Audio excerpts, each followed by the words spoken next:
Hi ಸ್ನೇಹಿತರೆ, ನಮಸ್ತೆ. Knowledge ಗುರು YouTube ಚಾನಲ್ಗೆ ನಿಮ್ಗೆಲ್ರಿಗೂ ಸ್ವಾಗತ. ಸ್ನೇಹಿತರೆ, ದ್ವಿತೀಯ PUC ಭಾರತದ ಇತಿಹಾಸಕ್ಕೆ ಸಂಬಂಧಪಟ್ಟಂತೆ ನಾವೀಗಾಗಲೇ ಸರಣಿ ವಿಡಿಯೋಗಳನ್ನು ಗಮನಿಸಿದ್ದು, ಅದರಲ್ಲಿ ಬರ್ತಕ್ಕಂಥ ಭಾರತದ ಇತಿಹಾಸಕ್ಕೆ ಸಂಬಂಧಪಟ್ಟಂತಹ ಪ್ರಶ್ನಕೋಶವನ್ನು ಡಿಸ್ಕಷನ್ ಮಾಡಿ ಆಗಿದೆ. ಸುಮಾರು 12 ವಿಡಿಯೋಗಳು ಪ್ಲೇಲಿಸ್ಟ್ನಲ್ಲಿದೆ. ಯಾರು ಅವನ್ನ ನೋಡಿಲ್ಲ ಅವುಗಳನ್ನೆಲ್ಲ ಚೆಕ್ ಮಾಡಿ ವಾಚ್ ಮಾಡಿಕೊಂಡು ನೆಕ್ಸ್ಟ್ ಈ ಒಂದು ಪಾರ್ಟ್ 13 ಅಥವಾ 13ನೇ ಒಂದು ವಿಡಿಯೋವನ್ನು ವಾಚ್ ಮಾಡಿ ಅಂತ ಹೇಳ್ತೀನಿ. ಹಾಗೆ ಇದುವರೆಗೂ ನಾಲೆಡ್ಜ್ ಗುರು ಯೂಟ್ಯೂಬ್ ಚಾನಲ್ಗೆ ಯಾರೆಲ್ಲ ಸಬ್ಸ್ಕ್ರೈಬ್ ಆಗಿದ್ರಾ ಎಲ್ರಿಗೂ ಕೂಡ ತುಂಬ ತುಂಬ ಥ್ಯಾಂಕ್ಸ್. ಹಾಗೆ ಸಬ್ಸ್ಕ್ರೈಬ್ ಆಗದೆ ನೋಡ್ತಾ ಇರೋರು ದಯವಿಟ್ಟು ಸಬ್ಸ್ಕ್ರೈಬ್ ಆಗಿ, ಬೆಲ್ ಐಕನ್ ಪ್ರೆಸ್ ಮಾಡಿ, ವಿಡಿಯೋ ಎಂಡ್ವರೆಗೂ ವಾಚ್ ಮಾಡಿ, ವಿಡಿಯೋಗೊಂದು ಲೈಕ್ ಕೊಡಿ, ಹಾಗೆ ಶೇರ್ ಮಾಡಿ, ಮತ್ತು ಏನಾದರೂ ಅನಿಸಿಕೆ ಅಭಿಪ್ರಾಯಗಳಿದ್ದರೆ ನಿಮ್ಮ ಒಪಿನಿಯನನ್ನು ಕಮೆಂಟ್ಸಲ್ಲಿ ತಿಳಿಸಿ ಅಂತ ಹೇಳ್ತಾ, ಹಾಗೆ ನಾವು ಲಾಸ್ಟ್ ಒಂದು ವಿಡಿಯೋದಲ್ಲಿ ಮುಖ್ಯವಾಗಿ ಎಲ್ಲಿವರೆಗೂ 12th ವಿಡಿಯೋವರೆಗೂ ನಾವು ಪ್ರಶ್ನಕೋಶವನ್ನು ಗಮನಿಸಿದ್ವಿ. 12 ವಿಡಿಯೋಗಳನ್ನು ಈಗಾಗಲೇ ಭಾರತದ ಇತಿಹಾಸಕ್ಕೆ ಸಂಬಂಧಪಟ್ಟಂತೆ ಚರ್ಚೆ ಮಾಡಿ ಆಗಿದೆ. ಇದು 13 ವಿಡಿಯೋ ಆಗಿರುತ್ತೆ. ಹಾಗಾಗಿ ಲಾಸ್ಟ್ ವಿಡಿಯೋದಲ್ಲಿ ಮರಾಠರ ಏಳಿಗೆಯನ್ನು ಸಂಬಂಧಪಟ್ಟಂತೆ ನಾವು ಚರ್ಚೆ ಮಾಡಿದ್ವಿ. ಈ ಒಂದು ವಿಡಿಯೋ ಕ್ಲಾಸಲ್ಲಿ ಮುಖ್ಯವಾಗಿ ವಿಜಯನಗರ ಸಾಮ್ರಾಜ್ಯ ಅಲ್ವಾ, ದಕ್ಷಿಣ ಭಾರತದ ಅತ್ಯಂತ ಪ್ರಸಿದ್ಧ ಸಾಮ್ರಾಜ್ಯವಾದಂತಹ ವಿಜಯನಗರ ಸಾಮ್ರಾಜ್ಯವನ್ನು ಕುರಿತಾಗಿ ಈ ಒಂದು ವಿಡಿಯೋದಲ್ಲಿ ಪರೀಕ್ಷೆಗೆ ಎಷ್ಟು ಬೇಕೋ ಅಷ್ಟನ್ನು ಡಿಸ್ಕಷನ್ ಮಾಡ್ತಾ ಹೋಗೋಣ. ಡಿಸ್ಕ್ರಿಪ್ಷನ್ ಬಾಕ್ಸಲ್ಲಿ ಟೆಲಿಗ್ರಾಮ್ ಲಿಂಕ್ ಇದೆ. ದಯವಿಟ್ಟು ಆ ಒಂದು ಲಿಂಕಿಗೆ ಜಾಯಿನ್ ಆಗೋ ಮುಖಾಂತರ ಅಪ್ಕಮಿಂಗ್ ಏನು ಇನ್ಫಾರ್ಮೇಷನ್ ನಾವು ಆ ಮುಖಾಂತರ ಕೊಡ್ತಾ ಹೋಗ್ತೀವಿ. ಸೊ ಹಾಗಾಗಿ ಆ ಒಂದು ಟೆಲಿಗ್ರಾಮ್ ಲಿಂಕಿಗೆ ಜಾಯಿನ್ ಆಗಿ ಅಂತ ಹೇಳ್ತಾ, ಬನ್ನಿ ಹಾಗಾದರೆ ಇವತ್ತಿನ ಒಂದು ವಿಡಿಯೋ ತರಗತಿಯನ್ನು ಆರಂಭ ಮಾಡೋಣ. ಹಾಗಾದರೆ ಅಧ್ಯಾಯ 5.4 ವಿಜಯನಗರ ಸಾಮ್ರಾಜ್ಯ. ಈ ಒಂದು ವಿಜಯನಗರ ಸಾಮ್ರಾಜ್ಯ ಸ್ಥಾಪನೆ ಭಾರತದ ಇತಿಹಾಸದಲ್ಲಿ ಒಂದು ಮಹತ್ವಪೂರ್ಣವಾದ ಒಂದು ಘಟ್ಟವಾಗಿದ್ದು, ಈ ಒಂದು ಸಾಮ್ರಾಜ್ಯ ಇಡೀ ದಕ್ಷಿಣ ಭಾರತವನ್ನು ಉನ್ನತ ವ್ಯವಸ್ಥೆಯಲ್ಲಿದ್ದಾಗ ಆಳ್ವಿಕೆಯನ್ನು ಮಾಡಿರೋದನ್ನು ನಾವು ಗಮನಿಸ್ತೀವಿ. ಈ ಒಂದು ಸಾಮ್ರಾಜ್ಯ ಆಳ್ವಿಕೆ ಮಾಡುವಾಗ ದಕ್ಷಿಣ ಭಾರತ ಉನ್ನತ ವ್ಯವಸ್ಥೆಯಲ್ಲಿತ್ತು ಅನ್ನೋದನ್ನು ನಾವಿಲ್ಲಿ ಗಮನಿಸ್ತೀವಿ. ಹಾಗಾದರೆ ಈ ಒಂದು ಸಾಮ್ರಾಜ್ಯ ಎಷ್ಟರಲ್ಲಿ ಸ್ಥಾಪನೆ ಆಯಿತು ಅಂದರೆ ಕ್ರಿಸ್ತ ಶಕ ಅಥವಾ ಸಾಮಾನ್ಯ ಶಕ 1336ರಲ್ಲಿ ಈ ಒಂದು ವಿಜಯನಗರ ಸಾಮ್ರಾಜ್ಯದ ಸ್ಥಾಪನೆಯಾಗಿರತಕ್ಕಂಥ ಒಂದು ಕಾಲಘಟ್ಟ. ಈ ಒಂದು ಸ್ಥಾಪನೆ ಆದಂಥ ಈ ಒಂದು ಸಾಮ್ರಾಜ್ಯದ ಧರ್ಮ ಮತ್ತು ಸಂಸ್ಕೃತಿಯನ್ನು ಈ ಒಂದು ಸಾಮ್ರಾಜ್ಯ ರಕ್ಷಣೆ ಮಾಡಿದ್ದಲ್ಲದೆ ಅದರ ಒಂದು ಬೆಳವಣಿಗೆಗೂ ಕೂಡ ಕಾರಣವಾಗಿದೆ ಅಂಥೇಳಿ ನಾವು ಗಮನಿಸ್ಬೋದಾಗಿದೆ. ಹಾಗೆ ಈ ಒಂದು ಸಾಮ್ರಾಜ್ಯ ತುಂಗಭದ್ರಾ ನದಿ ತೀರದ ಹಂಪಿ, ತುಂಗಭದ್ರಾ ನದಿ ತೀರದ ಹಂಪಿ ಅಥವಾ ವಿಜಯನಗರ, ಹಂಪಿ ಅಥವಾ ವಿಜಯನಗರ,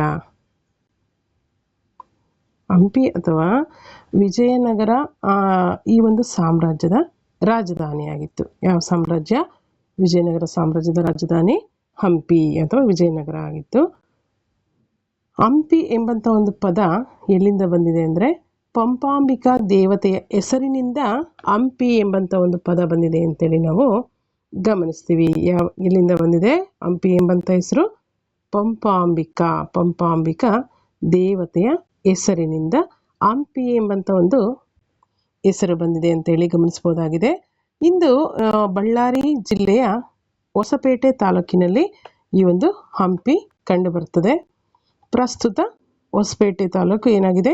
ವಿಜಯನಗರ ಆಗಿ ಪ್ರಸ್ತುತ ಹೊಸ ಒಂದು ಜಿಲ್ಲೆಯಾಗಿ ಮಾರ್ಪಾಡನ್ನು ಹೊಂದಿದೆ ಅಂತ ನಾವು ಗಮನಿಸ್ಬೋದು. ಇಲ್ಲಿ ವಿಜಯನಗರ ಸಾಮ್ರಾಜ್ಯದ ಅಥವಾ ವಿಜಯನಗರದ ಅರಸರ ಕುಲದೇವರು ಮತ್ತು ರಾಜಮುದ್ರಿಕೆ ಏನಂತಂದರೆ ಶ್ರೀ ವಿರೂಪಾಕ್ಷ ಏನಿದೆ ಇದು ವಿಜಯನಗರ ಸಾಮ್ರಾಜ್ಯದ ಅರಸರ ಕುಲದೇವರು ಮತ್ತು ರಾಜಮುದ್ರಿಕೆಯಾಗಿತ್ತು. ವರಾಹ ಇವರ ರಾಜ ಲಾಂಛನ. ವರಾಹ ಇವರ ರಾಜ ಲಾಂಛನ. ಹಾಗೆ ಶ್ರೀ ವಿರೂಪಾಕ್ಷ ಏನಾಗಿತ್ತು? ಮುಖ್ಯವಾಗಿ ವಿಜಯನಗರ ಸಾಮ್ರಾಜ್ಯದ ಅರಸರ ಕುಲದೇವರು ಮತ್ತು ರಾಜಮುದ್ರಿಕೆ ಆಗಿತ್ತು. ಹಾಗಾದರೆ ಈ ಒಂದು ವಿಜಯನಗರ ಸಾಮ್ರಾಜ್ಯದ ಸ್ಥಾಪನೆ ಹಿನ್ನೆಲೆಯನ್ನು ನಾವು ಗಮನಿಸಿದರೆ, ಸಂಗಮ ಸಹೋದರರಾಗಿರ್ತಕ್ಕಂಥ ಹರಿಹರ ಮತ್ತು ಬುಕ್ಕ, ಕಂಪಣ, ಮಾರಪ್ಪ ಮತ್ತು ಮುದ್ದಪ್ಪ ಈ ಒಂದು ಮಹಾ ಸಾಹಸಿಗರಾಗಿರ್ತಾರೆ. ಇವರೆಲ್ಲ ಸಹೋದರರಾಗಿರ್ತಾರೆ. ಇವರಲ್ಲಿ ಇಬ್ಬರಾಗಿರ್ತಕ್ಕಂಥ ಹರಿಹರ ಮತ್ತು ಬುಕ್ಕರಾಯ, ಇವರಲ್ಲಿ ಇಬ್ಬರಾಗಿರ್ತಕ್ಕಂಥ ಹರಿಹರ ಮತ್ತು ಬುಕ್ಕರಾಯ ಇವರೇನು ಮಾಡ್ತಾರೆ? ಈ ಒಂದು ವಿಜಯನಗರ ಸಾಮ್ರಾಜ್ಯದ ಸ್ಥಾಪನೆಯ ಹರಿಕಾರರು. ಇವರನ್ನ ಹಕ್ಕ ಬುಕ್ಕ ಅಂತಲೂ ಕೂಡ ಕರೀತಾರೆ. ಈ ಒಂದು ಹಂಪಿಗೆ ಸಮೀಪದಲ್ಲಿರ್ತಕ್ಕಂಥ ಆನೆಗೊಂದಿಯಲ್ಲಿ ರಾಜ್ಯ ಮೊದಲು ಸ್ಥಾಪನೆಯಾಗಿ ಆರಂಭ ಆಗುತ್ತೆ. ಅದನ್ನೇ ಆರಂಭಿಕ ರಾಜಧಾನಿಯನ್ನಾಗಿ ಅವರು ಮಾಡಿಕೊಂಡು ಆಳ್ವಿಕೆಯನ್ನು ಮಾಡ್ತಾರೆ. ಹಾಗಾದರೆ ವಿಜಯನಗರ ಸಾಮ್ರಾಜ್ಯದ ಅರಸರ ಆರಂಭಿಕ ರಾಜಧಾನಿ ಯಾವುದಾಗಿತ್ತು? ಆನೆಗೊಂದಿ. ಅದನ್ನು ಗಮನದಲ್ಲಿ ಇಟ್ಕೋಬೇಕು. ನಾವು ಯಾವಾಗಲೂ ಏನಂತ ಅಂದ್ಕೊತೀವಿ? ಹಂಪಿ ಅಂತಲೇ ತಿಳ್ಕೊಂಡಿರ್ತೀವಿ. ಸೊ ಹಾಗಾಗಿ ಅದನ್ನು ನಾವು ಗಮನದಲ್ಲಿ ಇಟ್ಕೋಬೇಕಾಗುತ್ತೆ. ಯಾವುದು? ವಿಜಯನಗರದ ಸಾಮ್ರಾಜ್ಯದ ಅರಸರ ಆರಂಭಿಕ ರಾಜಧಾನಿ ಯಾವುದಂದರೆ ಆನೆಗೊಂದಿ ಅಂತೇಳಿ ನೆನಪಲ್ಲಿ ಇಟ್ಕೊಳ್ಬೇಕಾಗತ್ತೆ. ಸೊ ಹಾಗಾದರೆ ಇಲ್ಲಿ ಗಮನಿಸ್ತಾ ಹೋಗಿ, ಇಲ್ಲಿ ನಾವು 1 ವಾಕ್ಯ 2 ವಾಕ್ಯ ಮತ್ತು 5-6 ವಾಕ್ಯ ಹೀಗೆ ಒಂದೊಂದಾಗಿ ನೋಡ್ತಾ ಆ ಮುಖಾಂತರವಾಗಿ ಈ ಒಂದು ವಿಜಯನಗರ ಸಾಮ್ರಾಜ್ಯದ ಹಿನ್ನೆಲೆ ಅಥವಾ ಆ ಒಂದು ವಾಕ್ಯ 2 ವಾಕ್ಯದ ಪ್ರಶ್ನೆಗಳ ಮುಖಾಂತರ ಯಾರೆಲ್ಲ GPSTR HSTR ಅಲ್ವಾ, PU ಕಾಲೇಜ್ ಲೆಕ್ಚರರ್ ಎಕ್ಸಾಮ್ಗೆ, ಅದರ ಜೊತೆಯಲ್ಲಿ ಕ್ರೈಸ್ ಅಲ್ವಾ, ಕ್ರೈಸ್ ಅಡಿಯಲ್ಲಿ ಬರ್ತಕ್ಕಂಥ ಟೀಚರ್ ಎಕ್ಸಾಮ್ಗೆ ಯಾರೆಲ್ಲ ಪ್ರಿಪ್ರೇಷನ್ ಮಾಡ್ತಾ ಇದ್ದೀರಾ, ಹಾಗೆ PC ಎಕ್ಸಾಮ್, PSI ಎಕ್ಸಾಮ್ಗಾಗಿರ್ಬೋದು, ಹೀಗೆ ಇನ್ನಿತರ CETಗಳಿಗಾಗಿ ಯಾರೆಲ್ಲ ಪ್ರಿಪ್ರೇಷನನ್ನು ಮಾಡ್ತಿದ್ದೀರಾ ಅವರೆಲ್ಲರಿಗೂ ಕೂಡ ಈ ಒಂದು ಭಾರತದ ಇತಿಹಾಸಕ್ಕೆ ಸಂಬಂಧಪಟ್ಟಂಥ ಪ್ರಶ್ನೋತ್ತರಗಳ ಸರಣಿ ತುಂಬ ಯೂಸ್ಫುಲ್ ಆಗುತ್ತೆ. ದಯವಿಟ್ಟು ವಿಡಿಯೋನ ಎಂಡ್ವರೆಗೂ ನೋಡಿ. ಹಾಗೆ ಎಲ್ಲಿ ಸ್ಕಿಪ್ ಮಾಡೋಕ್ಕೆ ಹೋಗ್ಬಿಡಿ. ಇದನ್ನು ಒಂದು ರೀಕಾಲ್ ಥರ ಮಾಡ್ಕೊಳ್ರಿ. ಅಂದರೆ ನೀವು ಹೆಂಗೆ ಲಾಸ್ಟಲ್ಲಿ ಎಕ್ಸಾಮ್ ಟೈಮಲ್ಲಿ ಹೆಂಗೆ ರಿವಿಸನ್ ಮಾಡ್ತೀರಾ ಆ ಥರ ರಿವಿಸನ್ ಮಾಡೋ ರೀತಿಯಲ್ಲಿ ನೀವು ಇದನ್ನು ಒಮ್ಮೆ ಕೇಳಿದರೆ ಇನ್ಕ್ಲೂಡ್ ಆಗಿ ಸಿಗುತ್ತೆ ನಿಮಗೆ. ಅಂದರೆ 6th to 10th ವರೆಗೂ ನೀವೇನು ಓದ್ತೀರಾ ಅದೆಲ್ಲ ಭಾರತದ ಇತಿಹಾಸಕ್ಕೆ ಸಂಬಂಧಪಟ್ಟಂಥ ವಿಚಾರಗಳೆಲ್ಲ ಈ ಒಂದು PUC ಬುಕ್ಕಲ್ಲಿ ಸಿಗ್ತಾ ಹೋಗುತ್ತೆ. ಅವುಗಳನ್ನು ನೀವು ಬೇಸಿಕ್ ಬುಕ್ಸ್ಗಳನ್ನು ಓದಿದ ನಂತರದಲ್ಲಿ ಇವುಗಳನ್ನು ಒಮ್ಮೆ ಕೇಳಿದರೆ ಏನಾಗುತ್ತೆ, ಒಂದಷ್ಟು ರಿವಿಸನ್ ಆದಂಗೆ ಆಗುತ್ತೆ. ಸೊ ಹಾಗಾಗಿ ಯಾರು PU ಬುಕ್ಕನ್ನು ಓದೋಕ್ಕಾಗಲ್ಲ ಅವರು ಕೂಡ ಕೇಳ್ಬೋದು. ಅದರ ಜೊತೆಯಲ್ಲಿ ಇನ್ನಿತರೆ PU ಉಪನ್ಯಾಸಕರಾಗಿರ್ಬೋದು ಅಥವಾ ಇತಿಹಾಸಕ್ಕೆ ಸಂಬಂಧಪಟ್ಟಂಥ ಬೇರೆ ಬೇರೆ ಪರೀಕ್ಷೆಗಳಿಗೆ ಯಾರೆಲ್ಲ ಸ್ಟಡೀಸನ್ನು ಮಾಡ್ತಾಯಿದ್ದೀರಾ, ಪ್ರಿಪ್ರೇಷನನ್ನು ಮಾಡ್ತಾಯಿದ್ದೀರಾ ಅವರೆಲ್ಲರಿಗೂ ಕೂಡ ತುಂಬ ಯೂಸ್ಫುಲ್ ಆಗುತ್ತೆ. ಸೊ ಹಾಗಾಗಿ ಈ ಒಂದು ವಿಡಿಯೋನ ವಾಚ್ ಮಾಡಿ ಅಂತ ಹೇಳ್ತೀನಿ. ಸೊ ಬನ್ನಿ ಹಾಗಾದರೆ ಒಂದು ವಾಕ್ಯದ ಪ್ರಶ್ನೆಗಳಿಗೆ ಸಂಬಂಧಪಟ್ಟಂತೆ ನಾವು ವಿಜಯನಗರ ಸಾಮ್ರಾಜ್ಯವನ್ನು ಕುರಿತಾಗಿ ಚರ್ಚೆಯನ್ನು ಮಾಡ್ತಾ ಹೋಗೋಣ.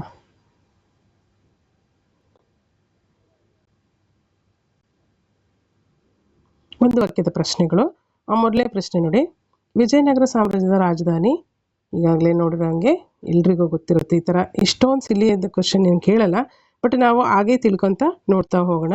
ವಿಜಯನಗರ ಸಾಮ್ರಾಜ್ಯದ ರಾಜಧಾನಿ ಹಂಪಿ. ವಿಜಯನಗರವನ್ನು ಆಳಿದಂಥ ಮೊದಲ ರಾಜ ಯಾರು ಅಂತಂದರೆ ಹರಿಹರ ವಿಜಯನಗರವನ್ನು ಮೊದಲನೇ ಬಾರಿಗೆ ಆಳ್ವಿಕೆಯನ್ನು ಮಾಡಿದಂಥ ಮೊದಲ ರಾಜ. ಕೃಷ್ಣದೇವರಾಯನು ಯಾವ ವಂಶಕ್ಕೆ ಸೇರಿದವನು? ಕೃಷ್ಣದೇವರಾಯನು ತುಳು ವಂಶಕ್ಕೆ ಸೇರಿದವನು. 4ನೇ ಪ್ರಶ್ನೆ, ವಿಜಯನಗರ ಸಾಮ್ರಾಜ್ಯದ ಶ್ರೇಷ್ಠ ರಾಜ ಯಾರು? ವಿಜಯನಗರ ಸಾಮ್ರಾಜ್ಯದ ಶ್ರೇಷ್ಠ ಅರಸ ಯಾರಂದರೆ ಶ್ರೀಕೃಷ್ಣ ದೇವರಾಯ ವಿಜಯನಗರ ಸಾಮ್ರಾಜ್ಯದ ಶ್ರೇಷ್ಠ ಅರಸ. ಯವನ ರಾಜ್ಯ ಪ್ರತಿಷ್ಠಾಪನಾಚಾರ್ಯ ಎಂಬಂಥ ಬಿರುದನ್ನು ಹೊಂದಿದಂತಹ ಅರಸ ಯಾರು? ಕೃಷ್ಣದೇವರಾಯ ಯವನ ರಾಜ್ಯ ಪ್ರತಿಷ್ಠಾಪನಾಚಾರ್ಯ ಎಂಬಂಥ ಒಂದು ಬಿರುದನ್ನು ಹೊಂದಿದ್ದನು ಕೃಷ್ಣದೇವರಾಯ. ನೆಕ್ಸ್ಟ್ 6th ಕ್ವಶನು, ವಿಜಯನಗರಕ್ಕೆ ಭೇಟಿ ನೀಡಿದಂತಹ ಪರ್ಷಿಯಾದ ರಾಯಭಾರಿ ಯಾರು? ಅಬ್ದುಲ್ ರಜಾಕ್ ವಿಜಯನಗರ ಸಾಮ್ರಾಜ್ಯಕ್ಕೆ ಭೇಟಿ ನೀಡಿದಂತಹ ಪ್ರಸಿದ್ಧ ರಾಯಭಾರಿ, ಪರ್ಷಿಯಾದ ರಾಯಭಾರಿ. ನೆಕ್ಸ್ಟು 7th ಒಂದು ಕ್ವಶನ್ ನೋಡಿ. ಮಧುರಾ ವಿಜಯಂ ಎಂಬಂಥ ಒಂದು ಕೃತಿಯನ್ನು ರಚನೆ ಮಾಡಿದವರು ಯಾರು?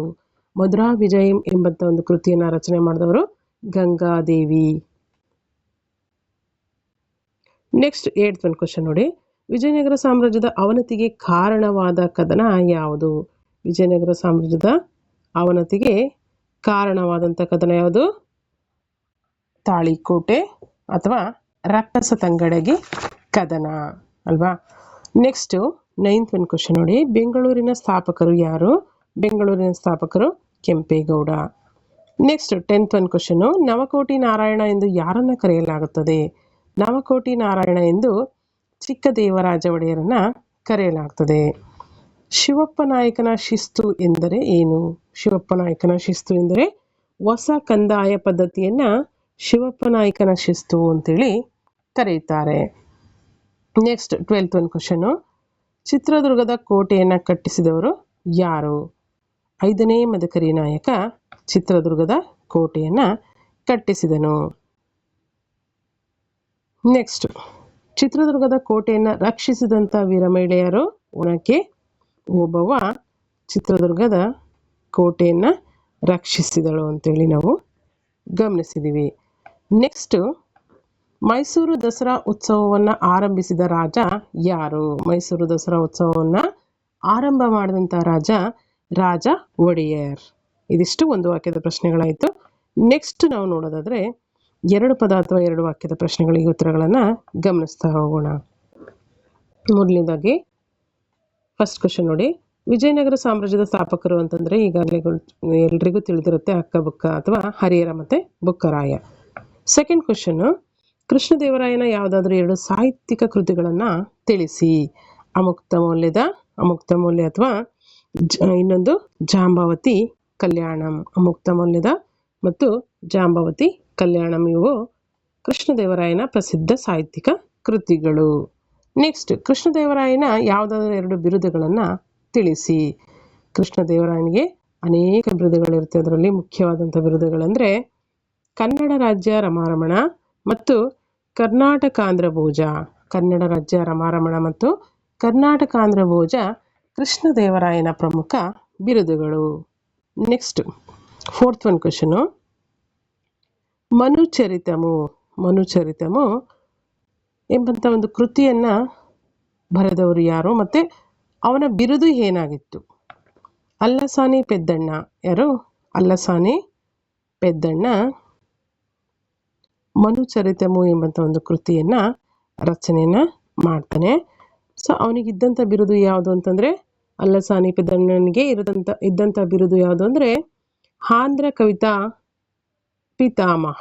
ಆಂಧ್ರ ಕವಿತಾ ಪಿತಾಮಹ ಎಂಬಂಥ ಬಿರುದನ್ನು ಹೊಂದಿದವರು ಯಾರು? ಅಲ್ಲಸಾನಿ ಪೆದ್ದಣ್ಣ. ಇವನ ಒಂದು ಕೃತಿ ಮನುಚರಿತಮು.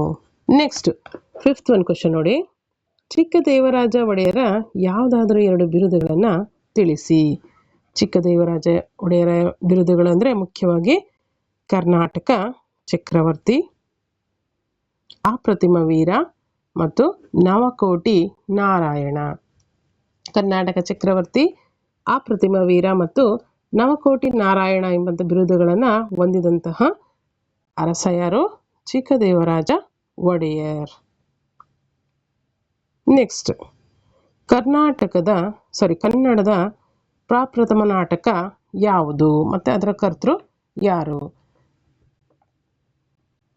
ಕನ್ನಡದ ಪ್ರಪ್ರಥಮ ನಾಟಕ ಯಾವುದು? ಮಿತ್ರವಿಂದ ಗೋವಿಂದ. ಅದರ ಕರ್ತೃ ಸಿಂಗಾರಾರ್ಯ ಮಿತ್ರವಿಂದ ಗೋವಿಂದ ಎಂಬಂತಹ ಕನ್ನಡದ ಪ್ರಪ್ರಥಮ ನಾಟಕವನ್ನು ರಚನೆ ಮಾಡಿದಂಥ ರಚನೆಕಾರ.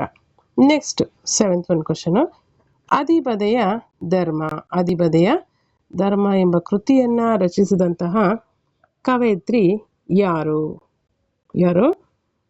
ಮತ್ತು ಅವಳನ್ನು ಪ್ರೋತ್ಸಾಹ ಮಾಡಿದಂಥ ರಾಜ ಯಾರು? ಅದಿಬದೆಯ ಧರ್ಮ ಎಂಬಂಥ ಕೃತಿಯನ್ನು ಬರೆದವರು ಸಂಚಿಯ ಹೊನ್ನಮ್ಮ. ಚಿಕ್ಕದೇವರಾಜ ಒಡೆಯರ್ ಸಂಚಿಯ ಹೊನ್ನಮ್ಮನನ್ನು ಪ್ರೋತ್ಸಾಹ ನೀಡಿದಂಥ ಒಬ್ಬ ಅರಸ. ನೆಕ್ಸ್ಟ್, ಶಿವಪ್ಪ ನಾಯಕನ ಶಿಸ್ತು ಅಲ್ವಾ ಹೆಸರು. ಆ ಒಂದು ಶಿವಪ್ಪ ನಾಯಕ ಅಂದ ತಕ್ಷಣ ಶಿಸ್ತಿಗೆ ಹೆಸರಾದಂಥ ಈ ಒಂದು ಶಿವಪ್ಪ ನಾಯಕ ಯಾರು ಅಂತಂದರೆ ಕೆಳದಿಯ ನಾಯಕ. ಈತ ಶಿವಪ್ಪ ನಾಯಕ ಯಾರು? ಕೆಳದಿಯ ನಾಯಕ.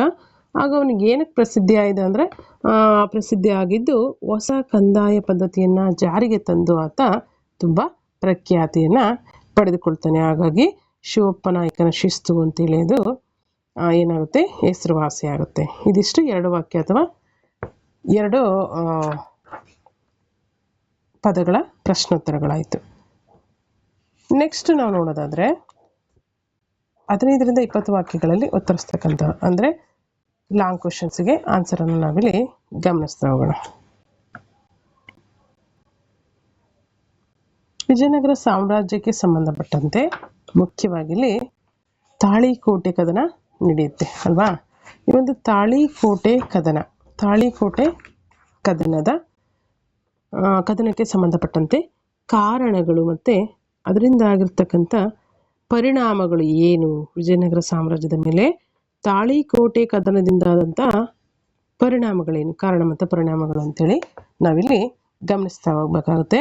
ಇಲ್ಲಿ ಸ್ಟೇಟ್ಮೆಂಟ್ ವೈಸ್ ಕ್ವಶನ್ಸ್ ಬಂದಾಗ ಅಥವಾ ಅಸರ್ಷನ್ ರೀಸನ್ ಅಂತ ಕ್ವಶನ್ಸ್ಗಳು ಬಂದಾಗ ಈ ರೀತಿ ಲಾಂಗ್ ಆನ್ಸರ್ಸನ್ನು ತಿಳ್ಕೊಳ್ಳೋದ್ರಿಂದ ಈ ಕೆಸೆಟ್ ಎಕ್ಸಾಮಲ್ಲಾಗಲಿ ಅಲ್ವಾ, ಕೆಸೆಟ್ ಹಿಸ್ಟ್ರಿ ಇತಿಹಾಸ ವಿಭಾಗಕ್ಕೆ ಸಂಬಂಧಪಟ್ಟಂಥ ಪ್ರಶ್ನೆ ಪತ್ರಿಕೆಯನ್ನು ಬಿಡಿಸೋದಕ್ಕಾಗಲಿ, ಹಾಗೆ PU ಕಾಲೇಜ್ ಲೆಕ್ಚರರ್ ಎಕ್ಸಾಮನ್ನು ಬಿಡಿಸೋದಕ್ಕಾಗಲಿ ತುಂಬ ಯೂಸ್ಫುಲ್ ಆಗುತ್ತೆ. ಇದನ್ನು ನೀಟಾಗಿ ಗಮನಿಸ್ತಾ ಹೋಗಿ.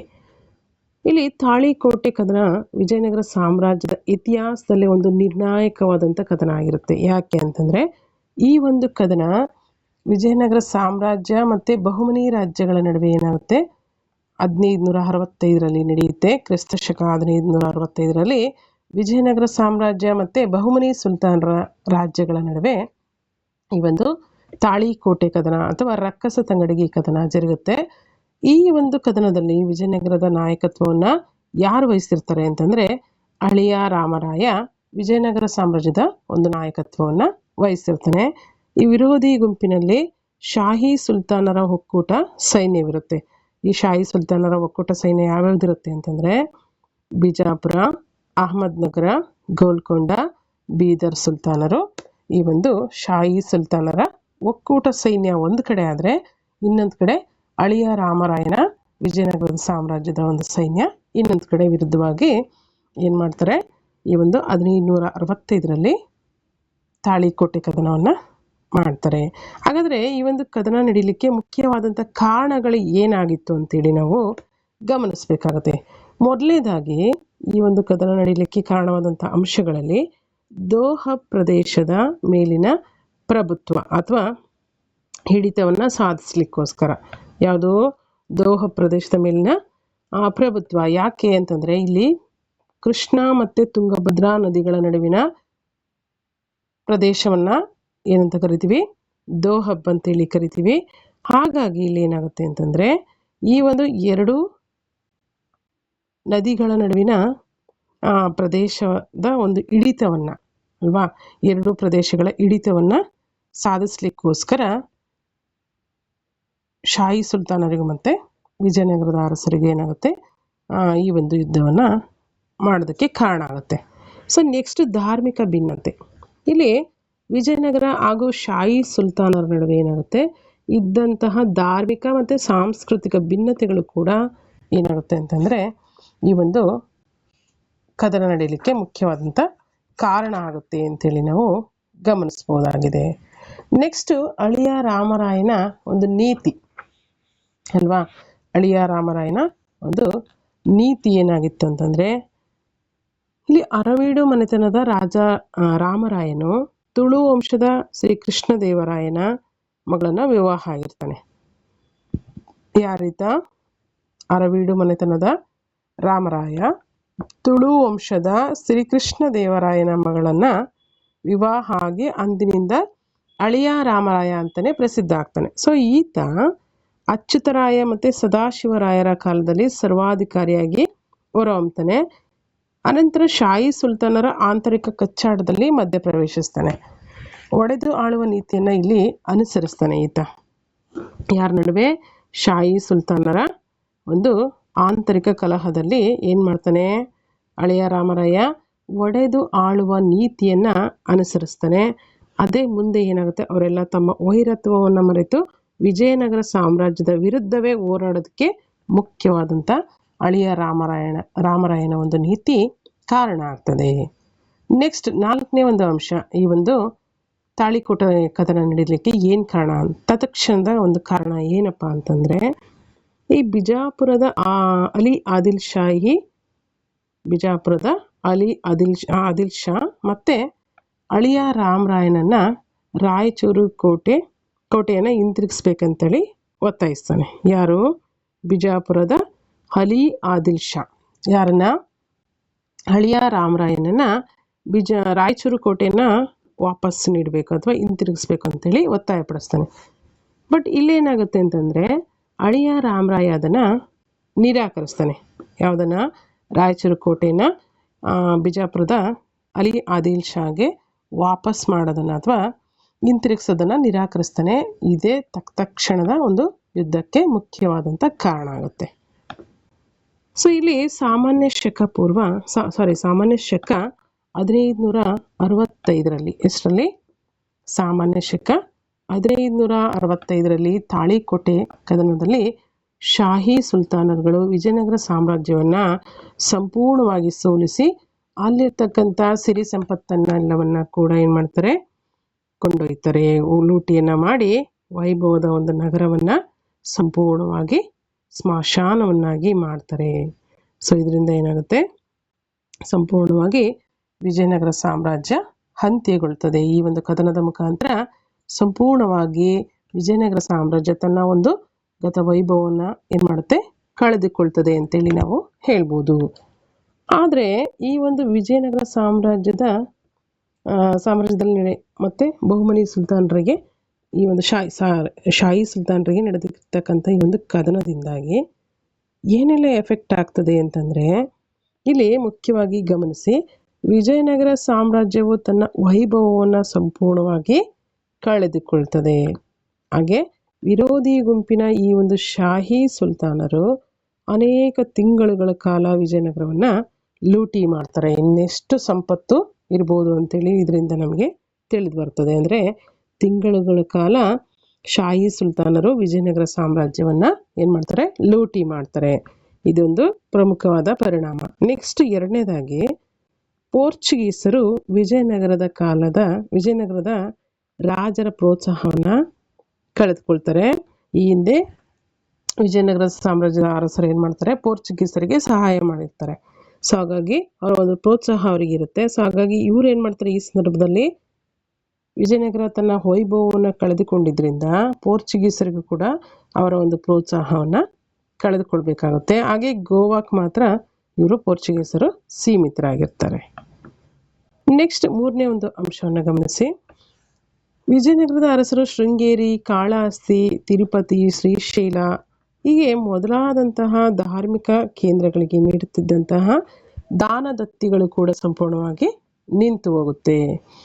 ನೆಕ್ಸ್ಟ್ 4ನೇದಾಗಿ, ಹಂಪಿಗೆ ಬದಲಾಗಿ ಆಂಧ್ರ ಪ್ರದೇಶದ ಚಂದ್ರಗಿರಿ ಮತ್ತು ಪೆನುಗೊಂಡದಿಂದ ವಿಜಯನಗರದ ಅರವೀಡು ಮನೆತನವು ತನ್ನ ಆಳ್ವಿಕೆಯನ್ನು ಆರಂಭ ಮಾಡಬೇಕಂತ ಒಂದು ಸಂದರ್ಭ ಬರ್ತದೆ. ಯಾಕಾಗಿ ಈ ಒಂದು ಸಾಮ್ರಾಜ್ಯ ಹಾಳಾಗಿದ್ರಿಂದ ಅಥವಾ ಈ ಸಾಮ್ರಾಜ್ಯವನ್ನು ಸಂಪೂರ್ಣವಾಗಿ ಕೊಳ್ಳೆ ಹೊಡೆದಿದ್ದರಿಂದ ಈ ಒಂದು ಹಂಪಿಯಲ್ಲಿ ಆಳ್ವಿಕೆ ಮಾಡುವ ಬದಲಾಗಿ ಆಂಧ್ರ ಪ್ರದೇಶದ ಚಂದ್ರಗಿರಿ ಮತ್ತು ಪೆನುಗೊಂಡದಿಂದ ವಿಜಯನಗರ ಸಾಮ್ರಾಜ್ಯದ ಅರವೀಡು ವಂಶಸ್ಥರು ಆಳ್ವಿಕೆಯನ್ನು ಕಂಟಿನ್ಯೂ ಮಾಡಬೇಕಾಗುತ್ತೆ. ನೆಕ್ಸ್ಟ್ 5th ಒಂದು ಪಾಯಿಂಟ್ ನೋಡಿ. ವಿಜಯನಗರ ಸಾಮ್ರಾಜ್ಯದ ಸಾಮಂತರು ಮತ್ತು ಪಾಳೆಯಗಾರರು ಏನಾಗ್ತಾರೆ ಇಲ್ಲಿ? ಇದರಿಂದಾಗಿ ಸ್ವತಂತ್ರರಾಗ್ತಾರೆ. ಅಂದರೆ ಇಬ್ಬರು ಜಗಳ, 3ನೇವನಿಗೆ ಲಾಭ ಅನ್ನೋ ರೀತಿಯಲ್ಲಿ ವಿಜಯನಗರ ಸಾಮ್ರಾಜ್ಯದ ಸಾಮಂತರು ಮತ್ತು ಪಾಳೆಯಗಾರರು ಇಲ್ಲಿ ಸ್ವತಂತ್ರವನ್ನು ಘೋಷಿಸ್ಕೊಳ್ತಾರೆ. ಇದಿಷ್ಟು ತಾಳಿಕೋಟೆ ಕದನ 1565ರಲ್ಲಿ ನಡೆದಿರ್ತಕ್ಕಂಥ ತಾಳಿಕೋಟೆ ಕದನ. ಅದರ ಒಂದು ಕಾರಣಗಳು ಮತ್ತು ಪರಿಣಾಮಗಳು ಏನೇನಿತ್ತು ಅನ್ನೋದನ್ನು ಗಮನಿಸಿದ್ವಿ.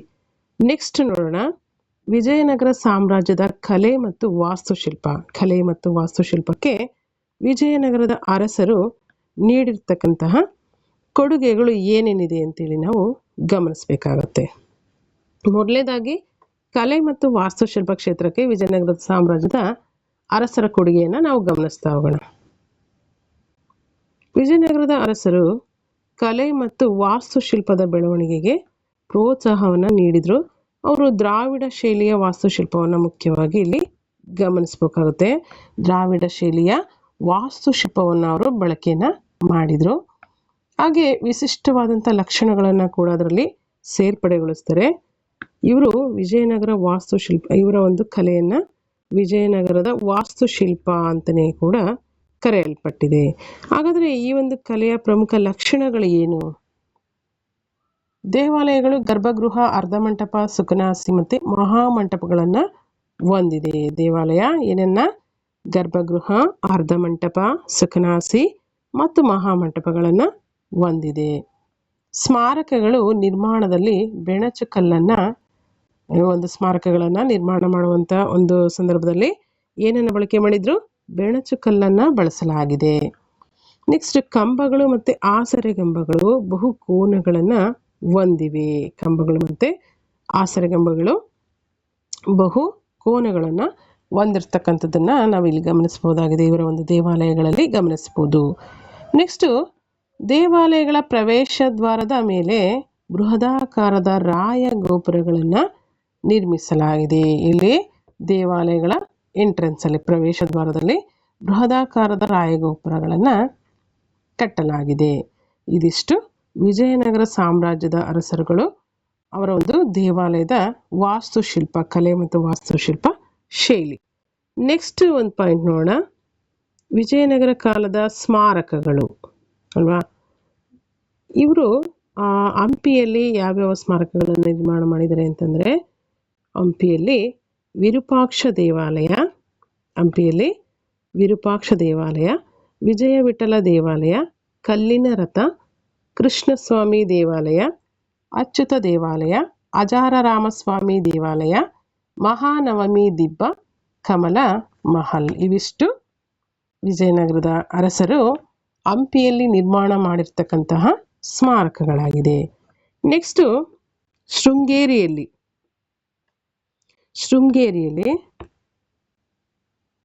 ಯಾವ್ಯಾವುದು? ವಿದ್ಯಾಶಂಕರ, ತಾಡಪತ್ರಿಯ ರಾಮಲಿಂಗೇಶ್ವರ, ಲೇಪಾಕ್ಷಿಯಲ್ಲಿ ವೀರಭದ್ರ, ವೆಲ್ಲೂರಿನ ಜಲಕಂಠೇಶ್ವರ ದೇವಾಲಯಗಳು ಇವರ ಪ್ರಮುಖ ದೇವಾಲಯಗಳಾಗಿವೆ ಅಂತೇಳಿ ನಾವು ಗಮನಿಸ್ಬೋದು. ನೆಕ್ಸ್ಟ್, ಮೂರ್ತಿ ಶಿಲ್ಪಕ್ಕೆ ಇವರ ಒಂದು ಕೊಡುಗೆಗಳನ್ನು ನಾವು ನೋಡೋದಾದ್ರೆ, ವಾಸ್ತುಶಿಲ್ಪದ ಜೊತೆಯಲ್ಲಿಯೇ ಮೂರ್ತಿ ಶಿಲ್ಪದ ಒಂದು ಬೆಳವಣಿಗೆಯನ್ನು ಕೂಡ ಇಲ್ಲಿ ಆಗಿರೋದನ್ನು ಗಮನಿಸ್ತೀವಿ. ಆ ಮೂರ್ತಿ ಶಿಲ್ಪಕ್ಕೆ ಇವರ ಒಂದು ಧರ್ಮ ಪ್ರಧಾನವಾದಂಥ ಅಂಶವಾಗಿದೆ. ಅಷ್ಟೇ ಅಲ್ಲ, ಹಂಪಿಯ ಕಡಲೆಕಾಳು ಗಣೇಶ, ಸಾಸಿವೆ ಕಾಳು ಗಣೇಶ, ಲಕ್ಷ್ಮೀ ನರಸಿಂಹ ಮೂರ್ತಿಗಳು ಇವರ ಒಂದು ಮೂರ್ತಿ ಶಿಲ್ಪಕ್ಕೆ ಹಿಡಿದಂಥ ಒಂದು ಕನ್ನಡಿಯಾಗಿದೆ. ನೆಕ್ಸ್ಟ್, ಚಿತ್ರಕಲೆಗೆ ಇವರ ಒಂದು ಕೊಡುಗೆ ಏನಪ್ಪಾ ಅಂತಂದರೆ, ಇತರೆ ಕಲೆಗಳೊಂದಿಗೆ ಇವರ ಚಿತ್ರಕಲೆ ಕೂಡ ವಿಜಯನಗರ ಸಾಮ್ರಾಜ್ಯದಲ್ಲಿ ಬೆಳವಣಿಗೆ ಆಗಿರೋದನ್ನು ಗಮನಿಸ್ತೀವಿ. ಚಿತ್ರಕಲೆಯು ಕೂಡ ಇವರ ಒಂದು ದೇವಾಲಯದ ಗೋಡೆ ಹಾಗೂ ಮೇಲ್ಛಾವಣಿಯಲ್ಲಿ ಕಂಡು ಬರ್ತದೆ. ಇಲ್ಲಿ ಚಿತ್ರಕಲೆಗಳು ಇವರ ಒಂದು ದೇವಾಲಯದ ಗೋಡೆಗಳ ಮೇಲೆ ಹಾಗೂ ಮೇಲ್ಛಾವಣಿಗಳ ಮೇಲೂ ಕೂಡ ಕಂಡು ಬರ್ತದೆ. ನೆಕ್ಸ್ಟ್, ಲಲಿತ ಕಲೆಗಳನ್ನು ನಾವು ಗಮನಿಸೋದಾದ್ರೆ, ಇವರ ಒಂದು ಕಾಲದಲ್ಲಿ ಸಂಗೀತ, ನೃತ್ಯ ಕಲೆಗಳು ಹೆಚ್ಚು ಪ್ರೋತ್ಸಾಹಿಸಲ್ಪಡ್ತವೆ. ಅಂದಿನ ದಾಸಕೂಟ ಮತ್ತು ವ್ಯಾಸಕೂಟ ಸಂಗೀತದ ಬೆಳವಣಿಗೆಗೆ ಹೆಚ್ಚಿನ ಒಂದು ಕೊಡುಗೆಗಳನ್ನು ನೀಡಿರೋದನ್ನು ನಾವು ಗಮನಿಸ್ತೀವಿ. ಅಂದರೆ ದಾಸಕೂಟ ಮತ್ತು ವ್ಯಾಸಕೂಟ ಪರಂಪರೆ ಇಲ್ಲೇನಾಗಿರುತ್ತೆ, ಈ ಒಂದು ಸಂಗೀತ ಮತ್ತು ನೃತ್ಯ ಕಲೆಗಳಿಗೆ ಹೆಚ್ಚಿನ ಪ್ರೋತ್ಸಾಹವನ್ನು ನೀಡಿರೋದನ್ನು ಗಮನಿಸ್ತೀವಿ. ಇಲ್ಲಿ ಪುರಂದರದಾಸರನ್ನ ಕರ್ನಾಟಕ ಸಂಗೀತ ಪಿತಾಮಹ ಅಂತೇಳಿ ನಾವು ಕರಿತೀವಿ. ಪುರಂದರದಾಸರನ್ನ ಕರ್ನಾಟಕ ಸಂಗೀತ ಪಿತಾಮಹ ಅಂತೇಳಿ ಕರೆಯಲಾಗಿದೆ. ಇದಿಷ್ಟು ಅಂಶಗಳು ಇವರ ಒಂದು ಕಲೆ ಮತ್ತು ವಾಸ್ತುಶಿಲ್ಪ, ಚಿತ್ರಕಲೆ ಹಾಗೆ ಲಲಿತ ಕಲೆಗಳಿಗೆ ಸಂಬಂಧಪಟ್ಟಂಥ ಅಂಶಗಳಾಗಿದೆ. ಇನ್ನೊಂದು ಬಹುಮುಖ್ಯವಾಗಿರ್ತಕ್ಕಂಥ ಎಲ್ಲ ಪ್ರಶ್ನೆ ಪತ್ರಿಕೆಗಳಲ್ಲೂ ಕಂಪಲ್ಸರಿ ಬರ್ತಕ್ಕಂಥ ಒಂದು ಪ್ರಶ್ನೆ ಆಗಿರುತ್ತೆ. ಇದು ಏನಪ್ಪ ಅಂತಂದರೆ, ವಿಜಯನಗರ ಸಾಮ್ರಾಜ್ಯಕ್ಕೆ ನಮಗೆಲ್ರಿಗೂ ಗೊತ್ತಿರೋಂಗೆ ಅನೇಕ ವಿದೇಶಿಯರ ಭೇಟಿಯನ್ನು ನಾವು ಗಮನಿಸ್ತೀವಿ. ಅದರಲ್ಲಿ ಯಾವ್ಯಾವ ಅರಸರ ಕಾಲಾವಧಿಯಲ್ಲಿ ಯಾವ್ಯಾವ ವಿದೇಶಿ ಪ್ರವಾಸಿಗರು ಭೇಟಿ ನೀಡಿದರು ಅಂತಕ್ಕದ್ದು ವೆರಿ ಇಂಪಾರ್ಟೆಂಟ್ ಆಗುತ್ತೆ. ಸೊ ಹಾಗಾಗಿ ಇವುಗಳನ್ನು ಗಮನಿಸ್ತಾ ಹೋಗಿ. ವಿಜಯನಗರ ಸಾಮ್ರಾಜ್ಯಕ್ಕೆ ಭೇಟಿ ನೀಡಿರ್ತಕ್ಕಂಥ ವಿದೇಶಿ ವರದಿಗಾರರು ಯಾರು ಅಂತೇಳಿ ನಾವು ನೋಡ್ತಾ ಹೋಗೋಣ ಒಂದೊಂದಾಗಿ. ಇಲ್ಲಿ ವಿಜಯನಗರ ಸಾಮ್ರಾಜ್ಯಕ್ಕೆ ಮುಖ್ಯವಾಗಿ ಹಲವಾರು ವಿದೇಶಿಯರು ಭೇಟಿ ನೀಡೋದನ್ನು ಗಮನಿಸ್ತೀವಿ. ಹಾಗೆ ವಿಜಯನಗರ ಸಾಮ್ರಾಜ್ಯದ ರಾಜಕೀಯ, ಸಾಮಾಜಿಕ ಅಲ್ವಾ, ಹಾಗೆ ಆರ್ಥಿಕ, ಧಾರ್ಮಿಕ, ಕಲೆ ಮತ್ತು ವಾಸ್ತುಶಿಲ್ಪ, ಸಾಹಿತ್ಯದ ಬೆಳವಣಿಗೆಗೆ ತಮ್ಮದೇ ಆಗಿರ್ತಕ್ಕಂಥ ಅಭಿಪ್ರಾಯಗಳನ್ನು ಅವ್ರು ಏನು ಮಾಡಿದ್ದಾರೆ ಅಂತಂದರೆ ಬರವಣಿಗೆಗಳ ಮುಖಾಂತರ ತಿಳಿಸ್ಕೊಟ್ಟಿದ್ದಾರೆ. ಹಾಗಾದರೆ ಫಸ್ಟ್ ನೋಡೋಣ, ಯಾವ ಅರಸರ ಕಾಲದಲ್ಲಿ ಯಾವ ವಿದೇಶಿ ಪ್ರವಾಸಿಗ ಬಂದು ಏನನ್ನ ಮಾಹಿತಿಯನ್ನು ವಿಜಯನಗರ ಸಾಮ್ರಾಜ್ಯದ ಬಗ್ಗೆ ನೀಡಿದ್ದಾನೆ ಅಂತೇಳಿ ನಾವು ಗಮನಿಸ್ತಾ ಹೋಗೋಣ. ಮೊದಲನೇದಾಗಿ ನಾವು ನೋಡೋದಾದರೆ ಇಲ್ಲಿ ನಿಕೊಲೋ ಕಾಂಟಿ ಅಲ್ವಾ, ನಿಕೊಲೋ ಕಾಂಟಿ ಈತ ಯಾರು ಅಂತಂದರೆ ಇಟಲಿಯ ಪ್ರವಾಸಿಗ. ಯಾರು? ನಿಕೊಲೋ ಕಾಂಟಿ ಇಟಲಿಯ ಪ್ರವಾಸಿಗ. ಇವನು ಯಾರ ಆಸ್ಥಾನಕ್ಕೆ ಭೇಟಿಯನ್ನು ನೀಡುತ್ತಾನೆ ಅಂತಂದರೆ ಮೊದಲನೇ ದೇವರಾಯ ಅಥವಾ ದೇವರಾಯ ಫಸ್ಟ್ ಒಂದನೇ ದೇವರಾಯನ ಆಸ್ಥಾನಕ್ಕೆ ನಿಕೊಲೋ ಕಾಂಟಿ ಎಂಬಂಥ ಒಬ್ಬ ಇಟಲಿಯ ಪ್ರವಾಸಿಗ ಭೇಟಿಯನ್ನು ನೀಡಿರ್ತಾನೆ. ಇವನು ವಿಜಯನಗರವು ಬೆಟ್ಟಗಳಿಂದ ಸುತ್ತುವರಿಯಲ್ಪಟ್ಟಿದೆ ಎಂಬಂಥ ಒಂದು ಹೇಳಿಕೆಯನ್ನು ನೀಡಿದ್ದಾನೆ. ಯಾರು? ನಿಕೊಲೋ ಕಾಂಟಿ. ವಿಜಯನಗರ ಸಾಮ್ರಾಜ್ಯ ಬೆಟ್ಟಗಳಿಂದ ಸುತ್ತುವರಿಯಲ್ಪಟ್ಟಿದೆ. ಅದು ಸುಮಾರು 60 ಮೈಲಿಗಳ ಸುತ್ತಳತೆಯನ್ನು ಹೊಂದಿದ್ದು 90,000 ಸೈನಿಕರಿದ್ದಾರೆ. ರಾಜ ಬಹುಶಕ್ತಿಶಾಲಿಯಾಗಿದ್ದಾನೆ ಅಂಥೇಳಿ ವಿಜಯನಗರ ಸಾಮ್ರಾಜ್ಯವನ್ನು ಕುರಿತಾಗಿ, ಹಾಗೆ ಒಂದನೇ ದೇವರಾಯನ ಕುರಿತಾಗಿ ಆತ ತನ್ನದೇ ಆಗಿರ್ತಕ್ಕಂಥ ಅಭಿಪ್ರಾಯವನ್ನು ತಿಳಿಸಿದ್ದಾನೆ. ನೆಕ್ಸ್ಟ್ ಅಬ್ದುಲ್ ರಜಾಕ್. ಈತ ಪರ್ಷಿಯಾದ ರಾಯಭಾರಿ. ಯಾರು? ಅಬ್ದುಲ್ ರಜಾಕನು ಪರ್ಷಿಯಾದ ರಾಯಭಾರಿ. ಇವನು ಎರಡನೇ ದೇವರಾಯನ ಆಸ್ಥಾನಕ್ಕೆ 1443ರಲ್ಲಿ ಬಂದಿರ್ತಾನೆ. ಯಾರು? ಎರಡನೇ ದೇವರಾಯನ ಆಸ್ಥಾನಕ್ಕೆ ಯಾರು ಬಂದಿರ್ತಾರೆ? ಅಬ್ದುಲ್ ರಜಾಕ್ ಭೇಟಿ ನೀಡಿರ್ತಾನೆ. ಎಷ್ಟರಲ್ಲಿ ಅಂತಂದರೆ 1443ರಲ್ಲಿ ಎರಡನೇ ದೇವರಾಯನ ಆಸ್ಥಾನಕ್ಕೆ ಅಬ್ದುಲ್ ರಜಾಕನು ಭೇಟಿ ನೀಡಿರ್ತಾನೆ. ಈತ ಪರ್ಷಿಯಾದ ರಾಯಭಾರಿ. ಇವನ ಒಂದು ಹೇಳಿಕೆ ಏನು ಅಥವಾ ಇವನ ಒಂದು ಕೋಟ್ ಏನಿದೆ, ಏನಂತ ಹೇಳಿದ್ದಾನೆ ವಿಜಯನಗರ ಸಾಮ್ರಾಜ್ಯವನ್ನು ಕುರಿತಾಗಿ ಅಂತಂದರೆ, ಈ ಭೂಮಿಯ ಮೇಲೆ ವಿಜಯನಗರದಂತಹ ನಗರ ಇದ್ದ ಬಗ್ಗೆ ಕಣ್ಣುಗಳು ನೋಡಿಲ್ಲ ಹಾಗೂ ಕಿವಿಗಳು ಕೇಳಿಲ್ಲ. ನಗರವು 7 ಸುತ್ತಿನ ಕೋಟೆಯಿಂದ ಸುತ್ತುವರಿಯಲ್ಪಟ್ಟಿದೆ. ರಾಜನು ಬಲಶಾಲಿಯಾಗಿದ್ದಾನೆ. ಹಾಗೆ ಬ್ರಾಹ್ಮಣರು ಇಲ್ಲಿ ಗೌರವಿಸಲ್ಪಡ್ತಾರೆ. ಈ ನಗರದ ರಕ್ಷಣೆಗಾಗಿ 12,000 ರಕ್ಷಣಾ ಸಿಬ್ಬಂದಿ ಇದ್ದಾರೆ. ರಾಜನ ಆಸ್ಥಾನದಲ್ಲಿ ಯಾವುದನ್ನ? ಕುರಾನ್ ಮತ್ತೆ ಕುರಾನನ್ನು ಮತ್ತೆ ಪುರಾಣಗಳನ್ನು ಸಹಿತ ಏನು ಮಾಡ್ತಾರೆ?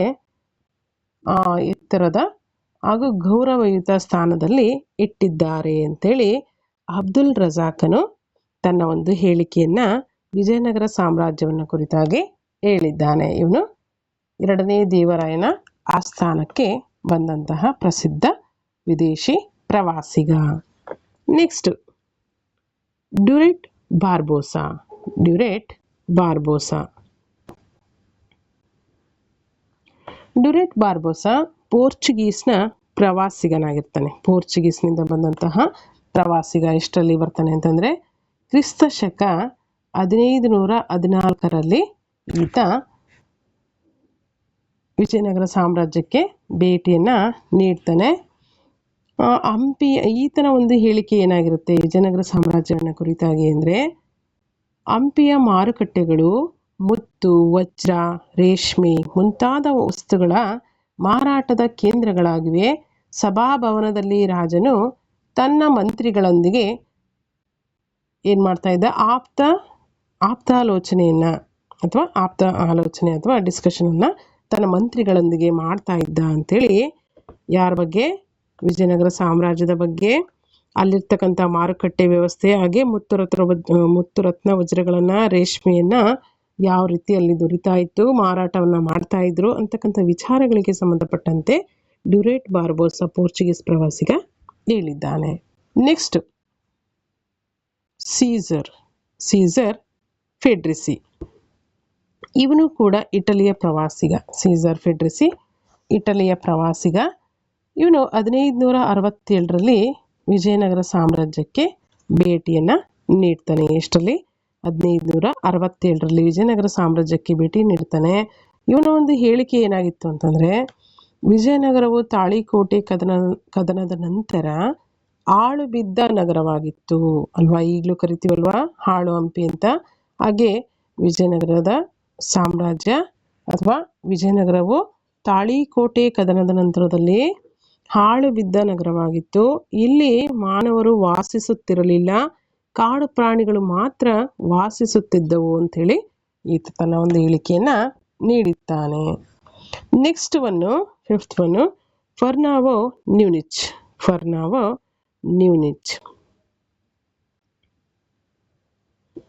ಈತ ಪೋರ್ಚುಗಲ್ನ ಪ್ರವಾಸಿ. ಫರ್ನಾವೋ ನ್ಯೂನಿಚ್ ಈತ ಪೋರ್ಚುಗಲ್ನ ಪ್ರವಾಸಿ. ಇವನ ಒಂದು ಹೇಳಿಕೆ ಏನು ವಿಜಯನಗರ ಸಾಮ್ರಾಜ್ಯವನ್ನು ಕುರಿತಾಗಿ ಅಂತಂದರೆ, ವಿಜಯನಗರವು ಪ್ರಪಂಚದಲ್ಲಿಯೇ ಅತ್ಯುತ್ತಮ ಮೂಲ ಸೌಕರ್ಯ ಹೊಂದಿದ ನಗರವಾಗಿತ್ತು ಅಂತೇಳಿ ಈತ ಹೇಳಿದ್ದಾನೆ. ಈ ಕೋಟ್ಗಳನ್ನು ಕೊಟ್ಬಿಟ್ಟು, ಈ ಲೈನ್ಸ್ಗಳನ್ನು ಕೊಟ್ಬಿಟ್ಟು ಇದು ಯಾರ ಹೇಳಿಕೆ ಅಂತನಾದರೂ ಕೇಳ್ಬೋದು, ಅಥವಾ ಈ ಒಂದು ಪ್ರವಾಸಿಗರನ್ನು ಕೊಟ್ಬಿಟ್ಟು ಅವರು ಯಾವ ಒಂದು ಪ್ರದೇಶಕ್ಕೆ ಸೇರಿದವರು ಅಂತಲೂ ಕೂಡ ಆಪ್ಷನಲ್ಲಿ ಕೊಡ್ಬೋದು. ಸೊ ಹಾಗಾಗಿ ಇವುಗಳನ್ನು ಗಮನಿಸಿ. ಇನ್ನಿತರೆ ವಿಜಯನಗರ ಸಾಮ್ರಾಜ್ಯಕ್ಕೆ ಭೇಟಿ ನೀಡಿದಂಥ ವಿದೇಶಿಗರು ಅಂದರೆ ನಿಕೆಟಿನ್, ಈತನು ಕೂಡ ರಷ್ಯಾದ ಪ್ರವಾಸಿಯಾಗಿರ್ತಾನೆ. ಈತ ಈ ಒಂದು ವಿಜಯನಗರ ಯಾವ ಸಂದರ್ಭದಲ್ಲಿ ಅಂದರೆ 1470ರಲ್ಲಿ ಈತ ಬಹುಮನಿ ರಾಜ್ಯಕ್ಕೆ ಭೇಟಿ ನೀಡಿರ್ತಕ್ಕಂಥ ಸಂದರ್ಭದಲ್ಲಿ ವಿಜಯನಗರ ಸಾಮ್ರಾಜ್ಯಕ್ಕೂ ಭೇಟಿಯನ್ನು ನೀಡ್ತಾನೆ. ಹಾಗೆ ನೆಕ್ಸ್ಟ್ ಡೊಮಿಂಗೋ ಫಯಸ್ ಕೂಡ ಪೋರ್ಚುಗೀಸ್ನವನು. ಈತ ಕೂಡ ಕೃಷ್ಣದೇವರಾಯನ ಆಸ್ಥಾನಕ್ಕೆ ಭೇಟಿ ನೀಡುತ್ತಾನೆ. ಈತ ಮಹಾನವಮಿ ದಿಬ್ಬವನ್ನು ಕುರಿತಾಗಿ, ಅಲ್ಲಿನ ಉತ್ಸವದ ಅಲಂಕಾರವನ್ನು ಕುರಿತಾಗಿ ಈತ ಹೇಳಿದ್ದಾನೆ ಅಂತೇಳಿ ನಾವು ಗಮನಿಸ್ಬೋದು. ಇದಿಷ್ಟು ವಿಜಯನಗರ ಸಾಮ್ರಾಜ್ಯಕ್ಕೆ ಭೇಟಿ ನೀಡಿರ್ತಕ್ಕಂತಹ ವಿದೇಶಿ ಪ್ರವಾಸಿಗರು ಮತ್ತು ಅವರ ಒಂದು ಹೇಳಿಕೆಗಳು ಏನನ್ನ ಕುರಿತಾಗಿ, ವಿಜಯನಗರವನ್ನು ಕುರಿತಾಗಿ ಅವರ ಹೇಳಿಕೆಗಳು ಏನಿತ್ತು ಅನ್ನೋದನ್ನು ನಾವಿಲ್ಲಿ ಗಮನಿಸ್ಬೋದಾಗಿದೆ. ನೆಕ್ಸ್ಟ್ ನೋಡೋಣ. ನೆಕ್ಸ್ಟ್ ಒಂದು ಲಾಂಗ್ ಆನ್ಸರ್ಸ್ ಇದೆ. ಕೃಷ್ಣದೇವರಾಯ, ವಿಜಯನಗರ ಸಾಮ್ರಾಜ್ಯದ ಪ್ರಸಿದ್ಧ ಅರಸ ಕೃಷ್ಣದೇವರಾಯನ ಸಾಧನೆಗಳನ್ನು ಕುರಿತು ನಾವು ಒಂದೊಂದಾಗಿ ಚರ್ಚೆಯನ್ನು ಮಾಡ್ತಾ ಹೋಗೋಣ.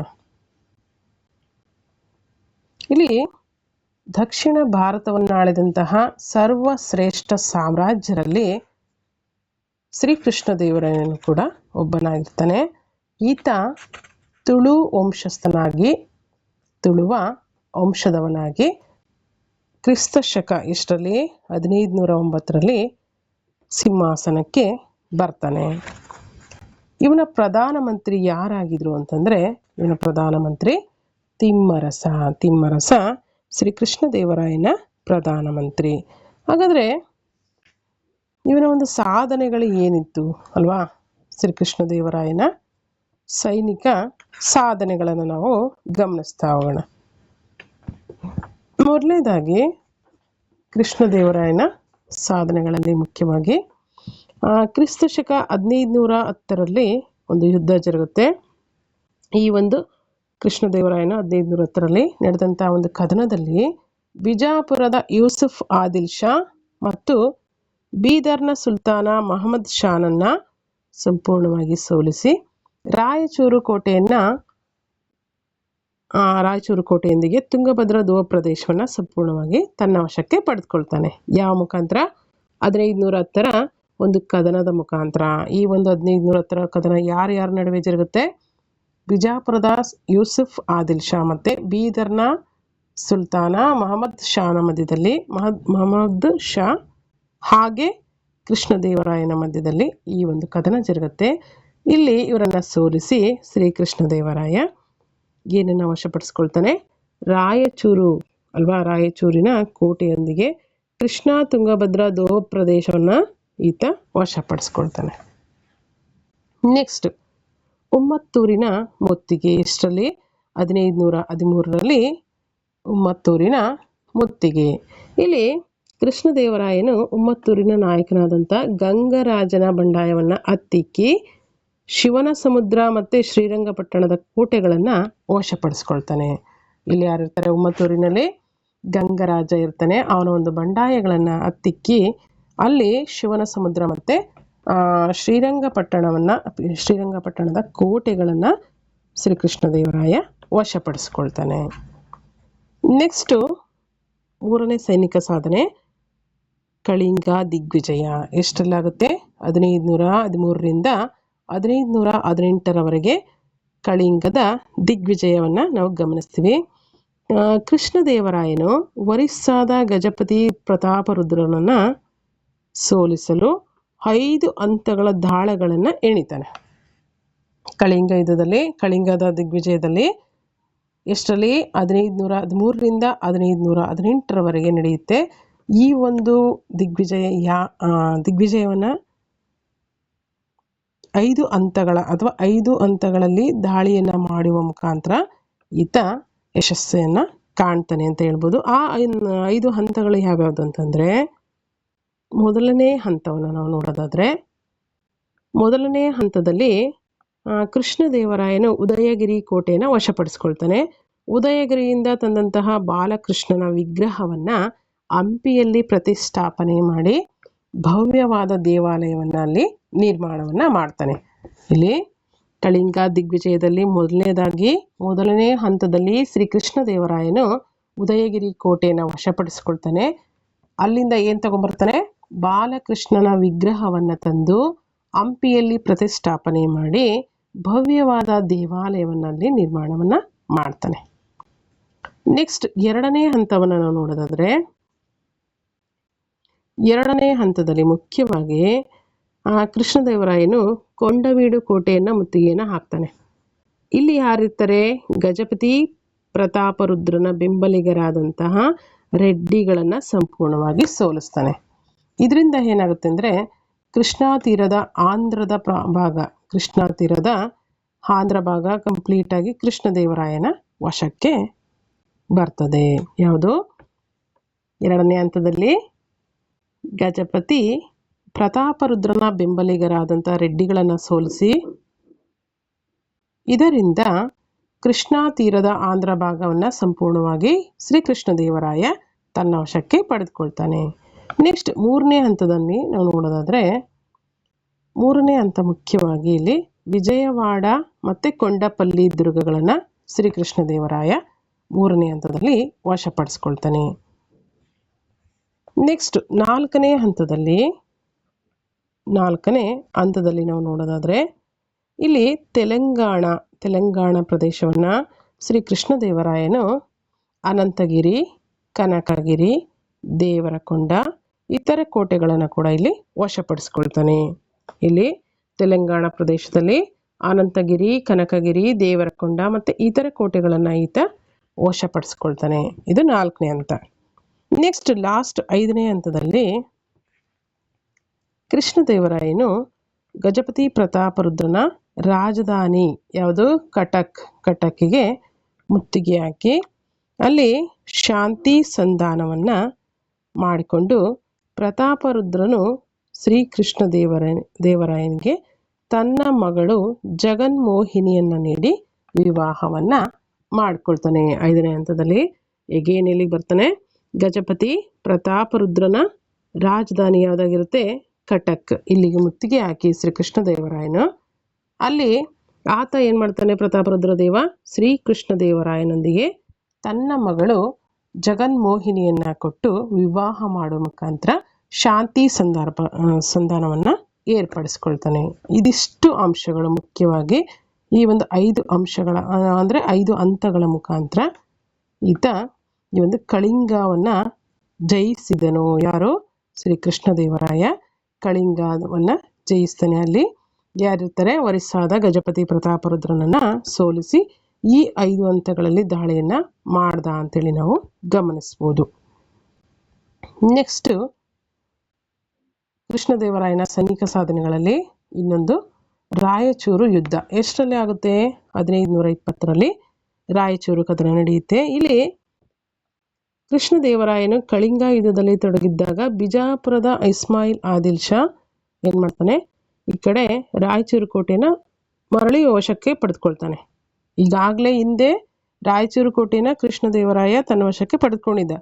ಹೇಗೇನು ಇಲ್ಲೇನಾಗುತ್ತೆ, ಇನ್ನೊಂದು ಕಡೆ ಅಂದರೆ ಕಳಿಂಗ ಯುದ್ಧದಲ್ಲಿ ತೊಡಗಿದಂಥ ಸಂದರ್ಭದಲ್ಲಿ ಶ್ರೀಕೃಷ್ಣ ದೇವರಾಯ ಆ ಕಡೆ ಯುದ್ಧ ಮಾಡುವಂಥ ಸಂದರ್ಭದಲ್ಲಿ ಇತ್ತ ಏನು ಮಾಡ್ತಾನೆ, ಬಿಜಾಪುರದ ಇಸ್ಮಾಯಿಲ್ ಆದಿಲ್ ಶಾ ರಾಯಚೂರು ಕೋಟೆಯನ್ನು ಸಂಪೂರ್ಣವಾಗಿ ಮತ್ತೆ ತನ್ನ ವಶಕ್ಕೆ ಪಡೆದುಕೊಳ್ತಾನೆ. ಸೊ ಇದರಿಂದ ಏನಾಗುತ್ತೆ, ಕೃಷ್ಣದೇವರಾಯ ಕ್ರಿಸ್ತಶಕ 1520 ರಾಯಚೂರು ಯುದ್ಧದಲ್ಲಿ ಆದಿಲ್ ಶಾನನ್ನು ಸೋಲಿಸಿ ರಾಯಚೂರು ಕೋಟೆಯನ್ನು ಮತ್ತೆ ವಶಪಡಿಸ್ಕೊಳ್ತಾನೆ. ಹಾಗೆ ಗುಲ್ಬರ್ಗಾದಲ್ಲಿ ಅಮೀರ್ ಬರೀದ್ನನ್ನು ಸೋಲಿಸಿ ಬೀದರ್ನ ಒಳಾಂತರ ಜಗಳವನ್ನು ನಿವಾರಿಸಿ ಅಲ್ಲಿನ ಸುಲ್ತಾನನ ಏನು ಮಾಡ್ತಾನೆ, ಸೆರೆಮನೆಯಿಂದ ಬಿಡುಗಡೆ ಮಾಡಿ ಸಿಂಹಾಸನಕ್ಕೆ ತರ್ತಾನೆ. ಸೊ ಇದರಿಂದ ಕೃಷ್ಣದೇವರಾಯನಿಗೆ ಎಂತಹ ಬಿರುದನ್ನು ನೀಡಲಾಗುತ್ತೆ ಅಂತಂದರೆ ಯವನ ರಾಜ್ಯ ಪ್ರತಿಷ್ಠಾಪನಾಚಾರ್ಯ. ಈಗಾಗಲೇ ಯವನ ರಾಜ್ಯ ಪ್ರತಿಷ್ಠಾಪನಾಚಾರ್ಯ ಎಂಬಂಥ ಬಿರುದನ್ನು ಯಾರಿಗೆ ನೀಡಲಾಗಿದೆ ಅಂತ ಸಾಕಷ್ಟು ಬಾರಿ ಕ್ವಶನನ್ನು ಕೇಳಲಾಗಿದೆ ಅಲ್ವಾ. ಆದರೆ ಇಲ್ಲಿ ಏನು ಕೇಳ್ಬೋದು ಅಂತಂದರೆ ಇದಕ್ಕೆ ಕಾರಣ ಏನಂತೇಳಿ ಆನ್ಲೈನಲ್ಲಿ ಕೇಳ್ಬೋದು ಅಲ್ವಾ. ಸ್ಟೇಟ್ಮೆಂಟ್ ವೈಸ್ ಕ್ವಶನಲ್ಲಿ ಕೇಳ್ಬೋದು. ಹಾಗೆ ಅಸರ್ಷನ್ ರೀಸನಲ್ಲೂ ಕೊಟ್ಟು ನಿಮಗೆ ಬೇರೆ ಬೇರೆ ರೀತಿ ಕ್ವಶನನ್ನು ಫ್ರೇಮ್ ಮಾಡ್ಬೋದು ಅಲ್ವಾ. ಹಾಗಾಗಿ ಇಲ್ಲಿ ಗುಲ್ಬರ್ಗಾದಲ್ಲಿ ಅಮೀರ್ ಬರೀದ್ನನ್ನು ಸೋಲಿಸ್ತಾನೆ. ಅನಂತರದಲ್ಲಿ ಬಂದು ಬೀದರ್ಗೆ ಅಲ್ಲಿರ್ತಕ್ಕಂಥ ಒಳಜಗಳಗಳನ್ನು ಬಿಡಿಸಿ ಅಲ್ಲಿನ ಒಳಜಗಳವನ್ನೆಲ್ಲ ನಿವಾರಣೆ ಮಾಡಿ ಅಲ್ಲಿನ ಬೀದರ್ನ ಸುಲ್ತಾನನನ್ನು ಏನು ಮಾಡ್ತಾನೆ, ಸೆರೆಮನೆಯಿಂದ ಬಿಡುಗಡೆ ಮಾಡ್ತಾನೆ. ಅದಕ್ಕಾಗಿ ಇವನಿಗೆ ಏನಂತ ಬಿರುದನ್ನು ನೀಡಲಾಗುತ್ತೆ, ಯವನ ರಾಜ್ಯ ಪ್ರತಿಷ್ಠಾಪನಾಚಾರ್ಯ ಎಂಬಂಥ ಒಂದು ಬಿರುದನ್ನು ಈತನಿಗೆ ನೀಡಲಾಗುತ್ತದೆ. ನೆಕ್ಸ್ಟು, ವಿಜಯನಗರದ ಸಾಮ್ರಾಜ್ಯದ ಪ್ರಸಿದ್ಧ ಅರಸ ಶ್ರೀಕೃಷ್ಣದೇವರಾಯನ ಸೈನಿಕ ಸಾಧನೆಗಳಲ್ಲಿ 5ನೇ ಅಂಶ ಸಿಲೋನಿನ ಶಾಂತಿ. ಇಲ್ಲಿ ದ್ವೀಪ ರಾಷ್ಟ್ರವಾಗಿರ್ತಕ್ಕಂತಹ ಸಿಲೋನ್ನಲ್ಲಿ ರಾಜಕೀಯ ಅಸ್ಥಿರತೆ ತಲೆದೋರಿರುತ್ತೆ. ಅಲ್ಲಿನ ರಾಜ ವಿಜಯಬಾಹುವಿನ ವಿರುದ್ಧ ಅನೇಕ ಬಂಡಾಯಗಳು ತಲೆದೋರಿರುತ್ತೆ. ಸೊ ಇದನ್ನು ಶ್ರೀಕೃಷ್ಣದೇವರಾಯನು ಅಲ್ಲಿನ ರಾಜಕೀಯದಲ್ಲಿ ಮಧ್ಯೆ ಪ್ರವೇಶ ಮಾಡಿ ಶಾಂತಿಯನ್ನು ಸ್ಥಾಪನೆ ಮಾಡ್ತಾನೆ. ಸೊ ವಿಜಯಬಾಹುವಿನ ಮಗನಾದಂತಹ ಭುವನೈಕ್ಯ ಬಾಹುವನ್ನು ಅಧಿಕಾರಕ್ಕೆ ತಂದನು. ಸೊ ಇದು ಕೂಡ ಇವನ ಒಂದು ಸಾಧನೆ ಅಂತೇಳಿ ನಾವು ಗಮನಿಸ್ತೀವಿ. ನೆಕ್ಸ್ಟ್, ಶ್ರೀಕೃಷ್ಣ ದೇವರಾಯನ ಇನ್ನಿತರೆ ಸಾಧನೆಗಳು ಯಾವುದು? ಕೃಷ್ಣದೇವರಾಯನು ವಿಜಯನಗರ ಸಾಮ್ರಾಜ್ಯದ ಶ್ರೇಷ್ಠ ದೊರೆ ಅಂತೇಳಿ ನಾವು ಈಗಾಗಲೇ ಗಮನಿಸಿದ್ದೀವಿ. ಇವನು ಸ್ವತಃ ಕವಿಯೂ ಹೌದು, ಹಾಗೆ ಅಮುಕ್ತ ಮೌಲ್ಯ ಮತ್ತು ಜಾಂಬಾವತಿ ಕಲ್ಯಾಣ ಹಾಗೆ ಉಷಾ ಪರಿಣಯಂ ಎಂಬಂತಹ ಕೃತಿಗಳನ್ನು ಕೂಡ ಈತ ರಚನೆ ಮಾಡಿದ್ದಾನೆ. ಯಾವುದು? ಅಮುಕ್ತ ಮೌಲ್ಯ, ಜಾಂಬಾವತಿ ಕಲ್ಯಾಣಂ ಮತ್ತು ಉಷಾ ಪರಿಣಯಂ ಎಂಬಂಥ ಕೃತಿಗಳನ್ನು ಈತ ರಚಿಸಿದ್ದಾನೆ. ಇವನ ಆಸ್ಥಾನದಲ್ಲಿ ಅಷ್ಟದಿಗ್ಗಜರೆಂಬ 8 ಜನ ಕವಿಗಳು ಕೂಡ ಇದ್ದರು. ಅವರಲ್ಲಿ ಅತ್ಯಂತ ಪ್ರಸಿದ್ಧನಾದವನು ಯಾರಂತಂದರೆ ಅಲ್ಲಸಾನಿ ಪ್ರದ್ದಣ್ಣ. ಇವನಿಗೆ ಆಂಧ್ರ ಕವಿತಾ ಪಿತಾಮಹ ಎಂಬಂಥ ಬಿರುದನ್ನು ಕೂಡ ನೀಡಲಾಗಿರುತ್ತೆ. ಈತ ಬರೆದಂಥ ಪ್ರಸಿದ್ಧ ಕೃತಿ ಯಾವುದು ಅಂತಂದರೆ ಮನುಚರಿತಮು. ಯಾರು? ಅಲ್ಲಸಾನಿ ಪೆದ್ದಣ್ಣ ಬರೆದಂಥ ಪ್ರಸಿದ್ಧ ಕೃತಿ ಮನುಚರಿತಮು. ಕೃಷ್ಣದೇವರಾಯನು ಕೃಷಿ ಆರ್ಥಿಕತೆ ಅಭಿವೃದ್ಧಿಗೆ ಹೆಚ್ಚಿನ ಒಂದು ಪ್ರೋತ್ಸಾಹವನ್ನು ನೀಡಿರ್ತಾನೆ. ಅಷ್ಟೇ ಅಲ್ಲ, ಹಲವಾರು ಕೆರೆ ಕಟ್ಟೆಗಳನ್ನು, ಬಾವಿಗಳನ್ನು, ಕಾಲುವೆಗಳನ್ನು ಕೂಡ ನಿರ್ಮಾಣ ಮಾಡಿಸ್ತಾನೆ. ಕಲೆ ಮತ್ತು ವಾಸ್ತುಶಿಲ್ಪದಲ್ಲೂ ಕೂಡ ರಾಯಗೋಪುರಗಳ ನಿರ್ಮಾಣವನ್ನು ಈತ ಜಾರಿಗೊಳಿಸ್ತಾನೆ. ಇವನಿಗೆ ಅದರಿಂದ ಹಲವಾರು ಬಿರುದುಗಳನ್ನು ನೀಡಲಾಗ್ತದೆ. ಹಾಗಾದರೆ ಶ್ರೀಕೃಷ್ಣ ದೇವರಾಯನಿಗೆ ಇದ್ದಂಥ ಬಿರುದುಗಳು ಯಾವುದು? ಕನ್ನಡ ರಾಜ್ಯ ರಮಾರಮಣ, ಕವಿ ಪುಂಗವ, ಕರ್ನಾಟಕಾಂಧ್ರ ಭೋಜ, ಯವನ ರಾಜ್ಯ ಪ್ರತಿಷ್ಠಾಪನಾಚಾರ್ಯ. ಈ ರೀತಿ ಹಲವಾರು ಬಿರುದುಗಳನ್ನು ಶ್ರೀಕೃಷ್ಣ ದೇವರಾಯನಿಗೆ ನೀಡಲಾಗಿರ್ತದೆ. ಸೊ ಇದಿಷ್ಟು ಶ್ರೀಕೃಷ್ಣ ದೇವರಾಯನ ಸೈನಿಕ ಸಾಧನೆಗಳು ಮತ್ತು ಇನ್ನಿತರೆ ಸಾಧನೆಗಳಾಗಿವೆ.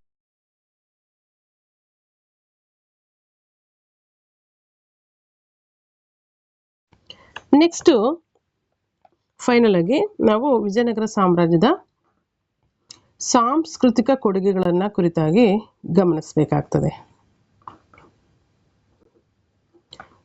ಮೊದಲನೇದಾಗಿ ವಿಜಯನಗರ ಸಾಮ್ರಾಜ್ಯದ ಒಂದು ಸಾಂಸ್ಕೃತಿಕ ಕೊಡುಗೆಗಳಲ್ಲಿ ಅವರ ಆಡಳಿತ ಮತ್ತು ಯಾವ ರೀತಿ ಇತ್ತು ಆಡಳಿತ ಅಂತೇಳಿ ನಾವು ಮೊದಲನೇದಾಗಿ ನೋಡೋಣ. ಆಡಳಿತ, ವಿಜಯನಗರ ಸಾಮ್ರಾಜ್ಯದ ಆಡಳಿತ, ಅದರಲ್ಲಿ ಕೇಂದ್ರ ಸರ್ಕಾರ ಅಲ್ವಾ. ಇಲ್ಲಿ ವಿಜಯನಗರ ಸಾಮ್ರಾಜ್ಯದ ಅರಸರು ಕೇಂದ್ರೀಕೃತ ಮತ್ತು ಏಕೀಕೃತ ಅಲ್ವಾ, ಕೇಂದ್ರೀಕೃತ ಮತ್ತು ಏಕೀಕೃತವಾದ ಆಡಳಿತ ವ್ಯವಸ್ಥೆಯನ್ನು ಜಾರಿಗೆ ತಂದಿದ್ರು. ಇಲ್ಲಿ ರಾಜ್ಯದ ಒಂದು ಮುಖ್ಯಸ್ಥನಾಗಿರ್ತಾನೆ. ಹಾಗೆ ಪ್ರಜಾಪ್ರಭುತ್ವವು ಏನಾಗಿರುತ್ತೆ, ವಂಶ ಪಾರಂಪರ್ಯವಾಗಿರುತ್ತೆ. ಈ ಒಂದು ಯುವರಾಜರು ಆಡಳಿತದಲ್ಲಿ ಭಾಗವಹಿಸ್ತಾ ಇರ್ತಾರೆ. ಅದರ ಜೊತೆಯಲ್ಲಿ ಸಾಮ್ರಾಜ್ಯದ ಆಡಳಿತದಲ್ಲಿ ರಾಜನಿಗೆ ಸಹಾಯ ಮಾಡಲಿಕ್ಕೋಸ್ಕರ ಮಂತ್ರಿ ಮಂಡಲ ಇರ್ತದೆ. ಈ ಒಂದು ವಿಜಯನಗರ ಸಾಮ್ರಾಜ್ಯದ ಕಾಲದ ಅಧಿಕಾರಿಗಳು ಯಾರ್ಯಾರಿದ್ರು ಅಂದರೆ ಮಹಾಪ್ರಧಾನಿ, ಉಪಪ್ರಧಾನಿ, ದಂಡನಾಯಕ, ಮಹಾ ಸಾಮಂತಾಧಿಪತಿ, ರಾಯಭಂಡಾರಿ, ಸಭಾನಾಯಕ ಹಾಗೂ ಮಹಾಸಂಧಿ ವಿಗ್ರಹಿಕ. ಇದಿಷ್ಟು ವಿಜಯನಗರ ಸಾಮ್ರಾಜ್ಯದ ಆಡಳಿತದ ಕೇಂದ್ರ ಸರ್ಕಾರದ ಒಂದು ಪದ್ಧತಿ ಆಯಿತು. ನೆಕ್ಸ್ಟ್ ಪ್ರಾಂತೀಯ ಸರ್ಕಾರ. ವಿಜಯನಗರ ಸಾಮ್ರಾಜ್ಯದಲ್ಲಿ ಎರಡು ರೀತಿಯ ಪ್ರಾಂತ್ಯಗಳನ್ನು ನಾವು ಗಮನಿಸ್ತೀವಿ. ಒಂದು ರಾಜನ ಪ್ರತಿನಿಧಿಗಳಿಂದ ಆಳಲ್ಪಡುತ್ತಿದ್ದಂಥ ಪ್ರಾಂತ್ಯಗಳು, ಎರಡು ರಾಜನ ಸಾಮಂತಾಧಿಕಾರಿಗಳಿಂದ ಆಳಲ್ಪಡುತ್ತಿದ್ದಂತಹ ಪ್ರಾಂತ್ಯಗಳು. ಈ ರೀತಿ ಎರಡು ರೀತಿಯ ಪ್ರಾಂತ್ಯಗಳನ್ನು ನಾವು ಗಮನಿಸ್ತೀವಿ. ಇಲ್ಲಿ ಕಾನೂನು ಮತ್ತು ಶಾಂತಿ ಸುವ್ಯವಸ್ಥೆಯನ್ನು ನೋಡ್ಕೊಳ್ಳೋದಕ್ಕೋಸ್ಕರ ಈ ಒಂದು ಪ್ರಾಂತ್ಯಾಧಿಕಾರಿಗಳ ನೋಡ್ಕೊಳ್ಳುವಂಥದ್ದು ಈ ಒಂದು ಪ್ರಾಂತ್ಯಾಧಿಕಾರಿಗಳ ಕರ್ತವ್ಯ ಆಗಿರುತ್ತೆ. ಅದರ ಜೊತೆಯಲ್ಲಿ ನಾಯಂಕರ ಪದ್ಧತಿಯು ಸಾಮಂತಾಧಿಕಾರಿಗಳಿಗೆ ಹೆಚ್ಚಿನ ಸ್ವಾಯತ್ತತೆಯನ್ನು ನೀಡ್ತದೆ. ನೆಕ್ಸ್ಟ್ ನೋಡೋಣ ಗ್ರಾಮಾಡಳಿತ. ಇವರ ಒಂದು ಗ್ರಾಮಾಡಳಿತ ಯಾವ ರೀತಿ ಇತ್ತು ಅಂದರೆ, ಗ್ರಾಮ ಆಡಳಿತದ ಅತಿ ಚಿಕ್ಕ ಘಟಕ ಆಗಿರುತ್ತೆ. ಅಷ್ಟೇ ಅಲ್ಲ, ಗ್ರಾಮ ಸಭೆಗಳು ಕೂಡ ಗ್ರಾಮದ ಪ್ರಗತಿಯನ್ನು ನೋಡ್ಕೊಳ್ತಾ ಇರ್ತದೆ. ಅದರ ಜೊತೆಯಲ್ಲಿ ಕಂದಾಯ ಸಂಗ್ರಹಣೆ ಮಾಡುವಂಥದ್ದು ಮುಖ್ಯ ಕರ್ತವ್ಯ ಆಗಿರುತ್ತೆ. ಗ್ರಾಮಾಡಳಿತದ ಮುಖ್ಯಸ್ಥನ ಮುಖ್ಯ ಕರ್ತವ್ಯ ಆಗಿರುತ್ತೆ. ಇಲ್ಲಿ ಗೌಡನು ಗ್ರಾಮಾಡಳಿತದ ಮುಖ್ಯಸ್ಥನಾಗಿರ್ತಾನೆ. ಹಾಗೆ ಕಂದಾಯ ಸಂಗ್ರಹಣೆ ಮಾಡೋದು ಕೂಡ ಅವನ ಕರ್ತವ್ಯ. ಹಾಗೆ ಕರಣಿಕ ಗ್ರಾಮದ ಲೆಕ್ಕಪತ್ರಗಳನ್ನು ನೋಡ್ಕೊಳ್ತಾ ಇರ್ತಾನೆ. ತಳವಾರ ಗ್ರಾಮದ ಪೊಲೀಸ್ ಕೆಲಸವನ್ನು ನಿರ್ವಹಿಸ್ತಾ ಇರ್ತಾನೆ. ಇವಾಗೇನು ಪೊಲೀಸರಿದ್ದಾರೆ, ಆಗ ವಿಜಯನಗರ ಸಾಮ್ರಾಜ್ಯದ ಒಂದು ಆಳ್ವಿಕೆಯ ಸಂದರ್ಭದಲ್ಲಿ ಪೊಲೀಸರ ಒಂದು ಕೆಲಸ ಕಾರ್ಯಗಳನ್ನು ಈ ತಳವಾರ ಎಂಬಂಥವನು ನಿರ್ವಹಣೆ ಮಾಡ್ತಾ ಇದ್ದ. ಇದಿಷ್ಟು ಗ್ರಾಮಾಡಳಿತ. ನೆಕ್ಸ್ಟ್ ಭೂಕಂದಾಯವು ಈ ಒಂದು ರಾಜ್ಯಾಡಳಿತದ ಪ್ರಮುಖ ಮೂಲಾದಾಯವಾಗಿತ್ತು. ಇಲ್ಲಿ ತೆರಿಗೆಗಳನ್ನು ಎರಡು ರೀತಿಯಲ್ಲಿ ಕೊಡ್ಬೋದಾಗಿತ್ತು. ಒಂದು ನಗದು ರೂಪದಲ್ಲಿ, ಇನ್ನೊಂದು ವಸ್ತುಗಳ ರೂಪದಲ್ಲಿ ಕೂಡ ತೆರಿಗೆಯನ್ನು ಸಂಗ್ರಹವನ್ನು ಮಾಡ್ತಾ ಇದ್ರು. ಎಷ್ಟು % ತೆರಿಗೆಯನ್ನು ಸಂಗ್ರಹ ಮಾಡಲಾಗ್ತಿತ್ತು ಅಂತಂದರೆ 1/6 ತೆರಿಗೆಯನ್ನು ವಸೂಲಿಯನ್ನು ಮಾಡಲಾಗ್ತಿತ್ತು ಅಲ್ವಾ. ಇದಿಷ್ಟು ಭೂಕಂದಾಯ ಆಯಿತು. ನೆಕ್ಸ್ಟ್ ನೋಡೋಣ ಸೈನ್ಯ ಸಂಘಟನೆ. ನೆಕ್ಸ್ಟು ಸೈನಿಕ ಸಂಘಟನೆ. ವಿಜಯನಗರ ಸಾಮ್ರಾಜ್ಯವು ತನ್ನ ವಿಶಾಲವಾದ ಪ್ರದೇಶಗಳನ್ನು ಶತ್ರುಗಳಿಂದ ರಕ್ಷಣೆ ಮಾಡಿಕೊಳ್ಳುವ ಸಲುವಾಗಿ ಬಲಿಷ್ಠವಾಗಿರ್ತಕ್ಕಂಥ ಸೈನ್ಯವನ್ನು ಹೊಂದಿದ್ದು, ಈ ಒಂದು ಸೈನ್ಯ ಆನೆ, ಕುದುರೆ, ಕಾಲ್ದಳಗಳಿಂದ ಕೂಡಿತ್ತು. ಹಾಗೆ ಅರೇಬಿಯಾದ ಕುದುರೆಗಳನ್ನು ವಿಶೇಷವಾಗಿ ಇಲ್ಲಿ ಗಮನಿಸಿ, ಇವರು ಪೋರ್ಚುಗೀಸರ ಒಂದು ಸಹಾಯವನ್ನು ಪಡೆದುಕೊಂಡು ಎಲ್ಲಿಂದ ಕುದುರೆಗಳನ್ನು ತರಿಸ್ತಾ ಇದ್ರು? ಅರೇಬಿಯಾದಿಂದ ಕುದುರೆಗಳನ್ನು ತರಿಸುತ್ತಿದ್ದರು. ಇದೊಂದು ವಿಶೇಷತೆ. ಇದು ಕ್ವಶನ್ ಕೂಡ ರೈಸ್ ಆಗಿದೆ, ಇಲ್ಲಿ ಗಮನಿಸಿ. ಹಾಗೆ ಯುದ್ಧಗಳಲ್ಲಿ ಕೋಟೆಗಳು ಬಹುಮುಖ್ಯ ಪಾತ್ರವನ್ನು ಇಲ್ಲಿ ವಹಿಸ್ತಾ ಇದ್ವು ಅಂತೇಳಿ ನಾವು ಗಮನಿಸ್ತೀವಿ. ಇದಿಷ್ಟು ಇವರ ಒಂದು ಆಡಳಿತ ಪದ್ಧತಿಯಲ್ಲಿ ಮುಖ್ಯವಾಗಿ ಇವರ ಒಂದು ಆಡಳಿತ ಯಾವ ರೀತಿ ಇತ್ತು ಅನ್ನೋದನ್ನು ನಾವು ಗಮನಿಸಿದ್ವಿ. ಅಲ್ವಾ. ನೆಕ್ಸ್ಟ್ ನೋಡೋಣ, ಸಾಮಾಜಿಕ ಜೀವನ ಯಾವ ರೀತಿ ಇತ್ತು.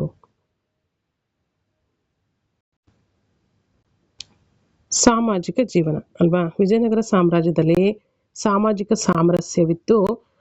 ಸಮಾಜದಲ್ಲಿ ಬ್ರಾಹ್ಮಣರು ಉನ್ನತ ಮಟ್ಟದ ಒಂದು ಸ್ಥಾನಮಾನವನ್ನು ಹೊಂದಿದ್ರು. ಸಾಮಾನ್ಯವಾಗಿ ಮಹಿಳೆಯರು ಸಮಾಜದಲ್ಲಿ ಗೌರವದ ಒಂದು ಸ್ಥಾನಮಾನವನ್ನು ಹೊಂದಿದ್ರು. ಹಾಗೆ ವಿಜಯನಗರ ಸಾಮ್ರಾಜ್ಯದಲ್ಲಿ ಮುಸ್ಲಿಮರು ಕೂಡ ನೆಲೆಸಿದ್ರು. ಅವರಿಗೆ ರಾಜಭದ್ರತೆಯನ್ನು ಕೂಡ ಒದಗಿಸಲಾಗ್ತಿತ್ತು. ಹಾಗೆ ರಾಜನ ಒಂದು ಪರಿವಾರದವರು ಹಿಂದೂ, ಬೌದ್ಧ, ಜೈನ ಧರ್ಮದ ದೇವತೆಗಳನ್ನು ಕೂಡ ಪೂಜೆಯನ್ನು ಮಾಡ್ತಾ ಇದ್ರು. ಅಂದರೆ ಸರ್ವಧರ್ಮ ಸಮನ್ವಯತೆಯನ್ನು ಇಲ್ಲಿ ನಾವು ಗಮನಿಸಬಹುದಾಗಿದೆ. ಈ ಒಂದು ಧರ್ಮಗಳಲ್ಲಿನ ಸಾಮಾನ್ಯ ವಿಧಿವಿಧಾನಗಳನ್ನು ಕೂಡ ಇವರೆಲ್ಲ ಪಾಲಿಸ್ತಿದ್ರು ಅಂತೇಳಿ ನಾವು ನೋಡ್ಬೋದು. ಇದಿಷ್ಟು ವಿಜಯನಗರ ಸಾಮ್ರಾಜ್ಯದ ಸಾಮಾಜಿಕ ವ್ಯವಸ್ಥೆ. ನೆಕ್ಸ್ಟ್, ವಿಜಯನಗರ ಸಾಮ್ರಾಜ್ಯದ ಆರ್ಥಿಕ ಸ್ಥಿತಿಗತಿ. ಕೃಷಿ ಇಲ್ಲಿ ಜನರ ಮುಖ್ಯ ಒಂದು ಕಸುಬಾಗಿದ್ದು, ಭೂಮಾಪನವನ್ನು ಮಾಡಿ ಈ ಒಂದು ಫಲವತ್ತತೆಯ ಆಧಾರದ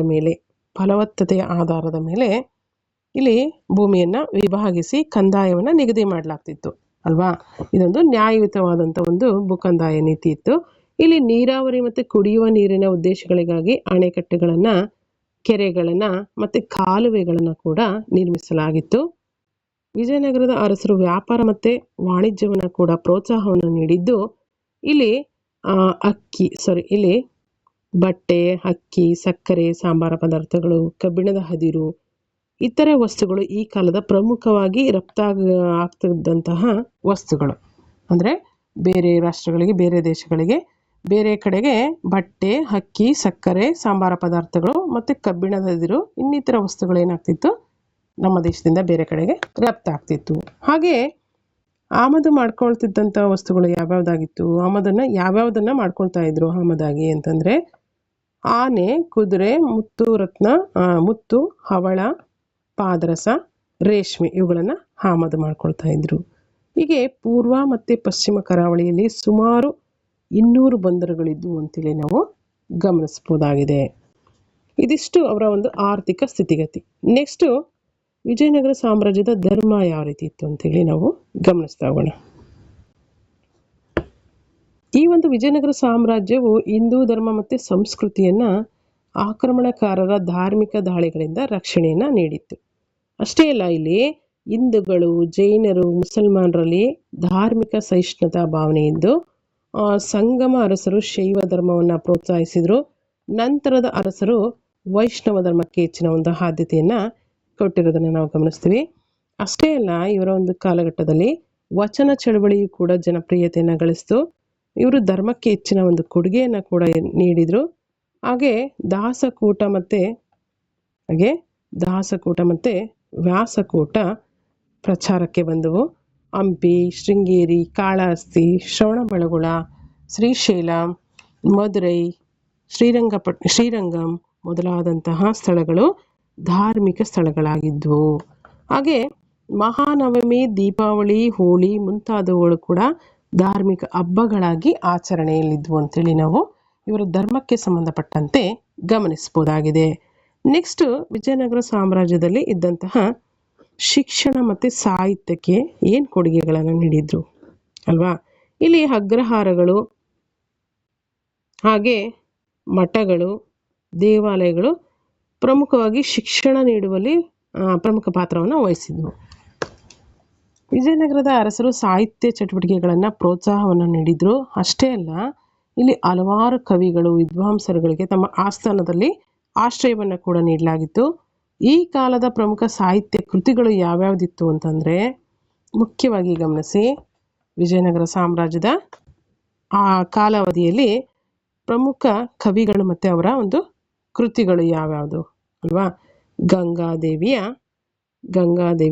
ಮಧುರಾ ವಿಜಯಂ, ಗಂಗಾದೇವಿಯ ಮುದ್ರಾ ವಿಜಯಂ ಎಂಬಂಥ ಒಂದು ಕೃತಿ ರಚನೆ ಆಗುತ್ತೆ. ಹಾಗೆ ತಿರುಮಲಾಂಬ ರಚನೆ ಮಾಡಿದಂತಹ ವರದಾಂಬಿಕಾ ಪರಿಣಯಂ, ಗುರು ವಿದ್ಯಾರಣ್ಯರ ರಾಜಕಾಲ ನಿರ್ಣಯ, ಕೃಷ್ಣದೇವರಾಯನ ಅಮುಕ್ತ ಮೌಲ್ಯ, ಜಾಂಬವತಿ ಕಲ್ಯಾಣಂ, ತೋಂಟದ ಸಿದ್ಧಲಿಂಗೇಶ್ವರರ ವಚನಗಳು, ಕುಮಾರವ್ಯಾಸನ ಗದುಗಿನ ಭಾರತ, ಕನಕದಾಸರ ಮೋಹನ ತರಂಗಿಣಿ, ಪುರಂದರದಾಸರ ಕೀರ್ತನೆಗಳು, ನರಹರಿಯ ತೊರವೆ ರಾಮಾಯಣ, ಅಲ್ಲಸಾನಿ ಪೆದ್ದಣ್ಣನ ಮನುಚರಿತಮು. ಇದಿಷ್ಟು ಪ್ರಮುಖ ಕೃತಿಗಳು ಇವರ ಕಾಲಘಟ್ಟದಲ್ಲಿ ರಚನೆಯಾಗಿರ್ತಕ್ಕಂಥ ಕೃತಿಗಳು ಮತ್ತು ಆ ಒಂದು ಕೃತಿ ರಚನೆಕಾರರಾಗಿದ್ದಾರೆ. ನೆಕ್ಸ್ಟ್ ಕಲೆ ಮತ್ತು ವಾಸ್ತುಶಿಲ್ಪಕ್ಕೆ ಇವರ ಒಂದು ಕೊಡುಗೆಗಳು. ಈಗಾಗಲೇ ನಾವು ಕಲೆ ಮತ್ತು ವಾಸ್ತುಶಿಲ್ಪಕ್ಕೆ ಸಂಬಂಧಪಟ್ಟಂತೆ ಗಮನಿಸಿದ್ವಿ. ಈಗ ಸುಮ್ಮನೆ ಹಾಗೆ ಒಂದ್ಸಲ ನೋಡ್ಕೊಳ್ಳಿ. ಇವರು ಕಲೆ ಮತ್ತು ವಾಸ್ತುಶಿಲ್ಪದ ಬೆಳವಣಿಗೆಗೆ ಹೆಚ್ಚಿನ ಒಂದು ಪ್ರೋತ್ಸಾಹವನ್ನು ನೀಡ್ತಾರೆ. ಅಷ್ಟೇ ಅಲ್ಲ, ದ್ರಾವಿಡ ಶೈಲಿಯ ವಾಸ್ತುಶಿಲ್ಪವನ್ನು ಇಲ್ಲಿ ಬಳಕೆಯನ್ನು ಮಾಡಲಾಗುತ್ತೆ. ನಂತರ ವಿಶಿಷ್ಟವಾದ ಲಕ್ಷಣಗಳನ್ನು ಕೂಡ ಸೇರ್ಪಡೆಯನ್ನು ಮಾಡಲಾಗುತ್ತೆ. ಇದು ವಿಜಯನಗರ ಸಾಮ್ರಾಜ್ಯದ ವಾಸ್ತುಶಿಲ್ಪ ಅಂತೇಳಿನೇ ಪ್ರಸಿದ್ಧಿಯನ್ನು ಪಡ್ಕೊಳ್ಳುತ್ತೆ. ಯಾವುದನ್ನ? ದ್ರಾವಿಡ ಶೈಲಿ ವಾಸ್ತುಶಿಲ್ಪದ ಜೊತೆಯಲ್ಲಿ ಇನ್ನೊಂದಷ್ಟು ವಿಶಿಷ್ಟ ಲಕ್ಷಣಗಳನ್ನು ಸೇರ್ಪಡೆ ಮಾಡ್ತಾರೆ. ಇದು ವಿಜಯನಗರದ ವಾಸ್ತುಶಿಲ್ಪ ಶೈಲಿ ಅಂತೇಳಿ ಕರೆಯಲ್ಪಡುತ್ತೆ. ಈ ಕಲೆಯ ಪ್ರಮುಖ ಲಕ್ಷಣಗಳು ಏನಿತ್ತು ಹಾಗಾದ್ರೆ? ಮೊದಲನೇದಾಗಿ ದೇವಾಲಯಗಳು ಗರ್ಭಗೃಹ, ಅರ್ಧಮಂಟಪ, ಸುಖನಾಸಿ, ಮಹಾಮಂಟಪಗಳನ್ನು ಹೊಂದಿದ್ವು. ಸ್ಮಾರಕಗಳ ನಿರ್ಮಾಣದಲ್ಲಿ ಏನನ್ನು ಬಳಕೆ ಮಾಡ್ತಿದ್ರು? ಬೆಣಚು ಕಲ್ಲನ್ನು ಬಳಕೆಯನ್ನು ಮಾಡ್ತಾ ಇದ್ರು. ಕಂಬಗಳು ಮತ್ತು ಆಸರಿಗಂಬಗಳು ವಿಧ ವಿಧವಾದ ಬಹುಕೋನಗಳನ್ನು ಹೊಂದಿದ್ವು.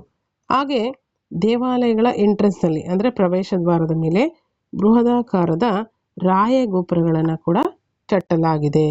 ಇದಿಷ್ಟು ವಿಜಯನಗರ ಸಾಮ್ರಾಜ್ಯದ ಪ್ರಮುಖ ವಾಸ್ತುಶಿಲ್ಪ ಶೈಲಿ ಅಂತೇಳಿ ನಾವು ಗಮನಿಸ್ತೀವಿ. ನೆಕ್ಸ್ಟ್ ವಿಜಯನಗರ ಕಾಲದ ಪ್ರಮುಖ ದೇವಾಲಯಗಳು. ಈಗಾಗಲೇ ನಾವು ಈ ಹಿಂದೆ ಗಮನಿಸಿದ್ದೀವಿ ವಿಜಯನಗರ ಸಾಮ್ರಾಜ್ಯದ ದೇವಾಲಯಗಳನ್ನು ಈಗಾಗಲೇ ಹಿಂದೆ ಗಮನಿಸಿದ್ವಿ. ಅವುಗಳನ್ನು ಇನ್ನೊಂದ್ಸಲ ನೀವು ನೋಡ್ಕೊಳ್ರಿ. ಇದಿಷ್ಟೇ, ಏನು ಜಾಸ್ತಿ ಏನಿಲ್ಲ.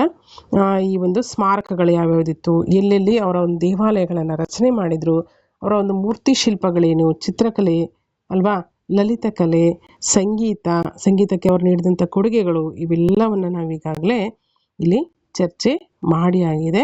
ಸೊ ಹಾಗಾಗಿ ಮತ್ತೊಮ್ಮೆ ಮಾಡ್ತಾ ಹೋದರೆ ಏನಾಗುತ್ತೆ ಅಂತಂದರೆ ಈಗೇನು ಚರ್ಚೆ ಮಾಡ್ತಾ ಹೋದರೆ ಟೈಮ್ ತುಂಬ ಡಿಲೇ ಆಗುತ್ತೆ. ಸೊ ಹಾಗಾಗಿ ಕೇಳೋಕ್ಕೂ ಬೋರಿಂಗ್ ಆಗುತ್ತೆ. ಹಾಗಾಗಿ ಈಗೇನು ಚರ್ಚೆ ಮಾಡೋ ಅವಶ್ಯಕತೆ ಇಲ್ಲ. ಸೊ ಇವುಗಳನ್ನೆಲ್ಲ ನೀವು ಇಲ್ಲಿ ನೋಡಿರ್ತೀರ. ನೋಡಿ, ವಿಜಯನಗರ ಕಾಲದ ಪ್ರಮುಖ ಸ್ಮಾರಕಗಳಲ್ಲಿ ನಾವೀಗಾಗಲೇ ಗಮನಿಸಿದ್ವಿ.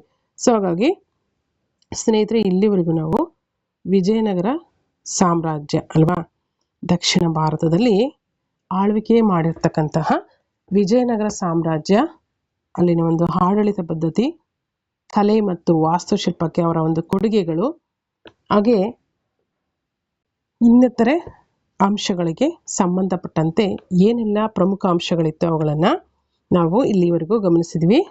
ಯಾರೆಲ್ಲ GPSTR ಆಗಿರ್ಬೋದು, HSTR ಪರೀಕ್ಷೆಗಳಿಗಾಗಿರ್ಬೋದು, ಹಾಗೆ ಕ್ರೈಸ್, PU ಕಾಲೇಜ್ ಲೆಕ್ಚರರು, CETಗಳಿಗೆ, ಹಾಗೆ PC ಎಕ್ಸಾಮ್ಗಾಗಿರ್ಬೋದು, PSI ಎಕ್ಸಾಮ್ಗಾಗಿರ್ಬೋದು, KSET, net, KTET, CTET, ಹೀಗೆ ಇತಿಹಾಸವನ್ನು ಐಚ್ಛಿಕ ವಿಷಯವಾಗಿ ಯಾರು ಎಕ್ಸಾಮನ್ನು ತೆಗೆದುಕೊಂಡಿರ್ತೀರ ಅವರಿಗೂ, ಹಾಗೆ ಈ ಒಂದು GKಗೂ ಕೂಡ ಅಲ್ವಾ, GKನಲ್ಲೂ ಭಾರತದ ಇತಿಹಾಸಕ್ಕೆ ಸಂಬಂಧಪಟ್ಟಂಥ ಪ್ರಶ್ನೆಗಳನ್ನು ಕೇಳಲಾಗುತ್ತೆ. ಅದಕ್ಕೂ ಕೂಡ ಈ ಒಂದು ಚರ್ಚಾ ಸರಣಿ ಏನಾಗುತ್ತೆ, ಈ ಒಂದು ಪ್ರಶ್ನೆಕೋಟಿ ಏನಾಗುತ್ತೆ, ತುಂಬ ಯೂಸ್ಫುಲ್ ಆಗುತ್ತೆ. ಸೊ ಹಾಗಾಗಿ ಈ ಒಂದು ಕ್ಲಾಸನ್ನು ಯಾರು ಟೈಮ್ ಇರೋಲ್ಲ ಅವ್ರು ಏನು ಮಾಡ್ರಿ ಅಂದರೆ 1.5 ಅಥವಾ 2x ಸ್ಪೀಡಲ್ಲಿ ಇಟ್ಕೊಂಡು ಒಂದ್ಸಲ ನೀಟಾಗಿ ಅಬ್ಸರ್ವ್ ಮಾಡಿ ಅಂತ ಹೇಳ್ತಾ, ಇಲ್ಲಿವರೆಗೂ ಈ ಒಂದು ವಿಡಿಯೋವನ್ನು ವಾಚ್ ಮಾಡಿದಂಥ ಎಲ್ರಿಗೂ ಕೂಡ ತುಂಬ ತುಂಬ ಧನ್ಯವಾದಗಳು. ಪ್ಲೀಸ್ ದಯವಿಟ್ಟು ಈ ಒಂದು ಚಾನಲನ್ನು ಸಬ್ಸ್ಕ್ರೈಬ್ ಆಗಿ ನೋಡಿ, ಹಾಗೆ ಬೆಲ್ ಐಕನ್ ಪ್ರೆಸ್ ಮಾಡಿ. ಮತ್ತು ಯಾರೆಲ್ಲ ಚಾನಲ್ಗೆ ಸಬ್ಸ್ಕ್ರೈಬ್ ಆಗಿದ್ದೀರಾ ಎಲ್ರಿಗೂ ಕೂಡ ತುಂಬ ತುಂಬ ಥ್ಯಾಂಕ್ಸ್. ಸಬ್ಸ್ಕ್ರೈಬ್ ಆಗದೇ ಇರೋರು ಸಬ್ಸ್ಕ್ರೈಬ್ ಮಾಡ್ಕೊಂಡು ನೋಡಿ. ಹಾಗೆ ಡಿಸ್ಕ್ರಿಪ್ಷನ್ ಬಾಕ್ಸಲ್ಲಿ ಟೆಲಿಗ್ರಾಮ್ ಲಿಂಕ್ ಇದೆ, ಜಾಯ್ನ್ ಆಗಿ. ಇನ್ನಿತರೆ ಇನ್ಫಾರ್ಮೇಷನನ್ನು ಅಲ್ಲಿ PDF ಮುಖಾಂತರ ನಿಮಗೆ ನೀಡಲಾಗುತ್ತೆ ಅಂತ ಹೇಳ್ತಾ, ಏನಾದರೂ ನಿಮ್ಮ ಅನಿಸಿಕೆ ಅಭಿಪ್ರಾಯಗಳಿದ್ದರೆ ಕಮೆಂಟ್ ಸೆಕ್ಷನಲ್ಲಿ ಕಮೆಂಟ್ಸ್ ಮಾಡಿ. ಹೀಗೆ ಬೇರೆ ಬೇರೆ ಪರೀಕ್ಷೆಗಳಿಗೋಸ್ಕರ ಪ್ರಿಪ್ರೇಷನ್ ಮಾಡ್ತಿರ್ತಕ್ಕಂಥ ನಿಮ್ಮ ಸ್ನೇಹಿತರಿಗೂ ಇವುಗಳನ್ನು, ಈ ಒಂದು ವಿಡಿಯೋ ಸರಣಿಗಳನ್ನು ಶೇರ್ ಮಾಡಿ. ಕಂಪ್ಲೀಟ್ ವಿಡಿಯೋ ಸರಣಿಗಳು ಪ್ಲೇ ಲಿಸ್ಟಲ್ಲಿ ನಿಮಗೆ ಸಿಗ್ತಾ ಹೋಗುತ್ತೆ ಅಂತ ಹೇಳ್ತಾ, ಎಲ್ರಿಗೂ ಕೂಡ ತುಂಬ ತುಂಬ ಥ್ಯಾಂಕ್ಸ್. ಸ್ಟಡಿ ವೆಲ್ ಅಂತ ಹೇಳ್ತಾ ಈ ಒಂದು ವಿಡಿಯೋನ ಇಲ್ಲಿಗೆ ಎಂಡ್ ಮಾಡ್ತಾ ಇದ್ದೀನಿ. ಜೈ ಹಿಂದ್, ಜೈ ಕರ್ನಾಟಕ ಮಾತೆ.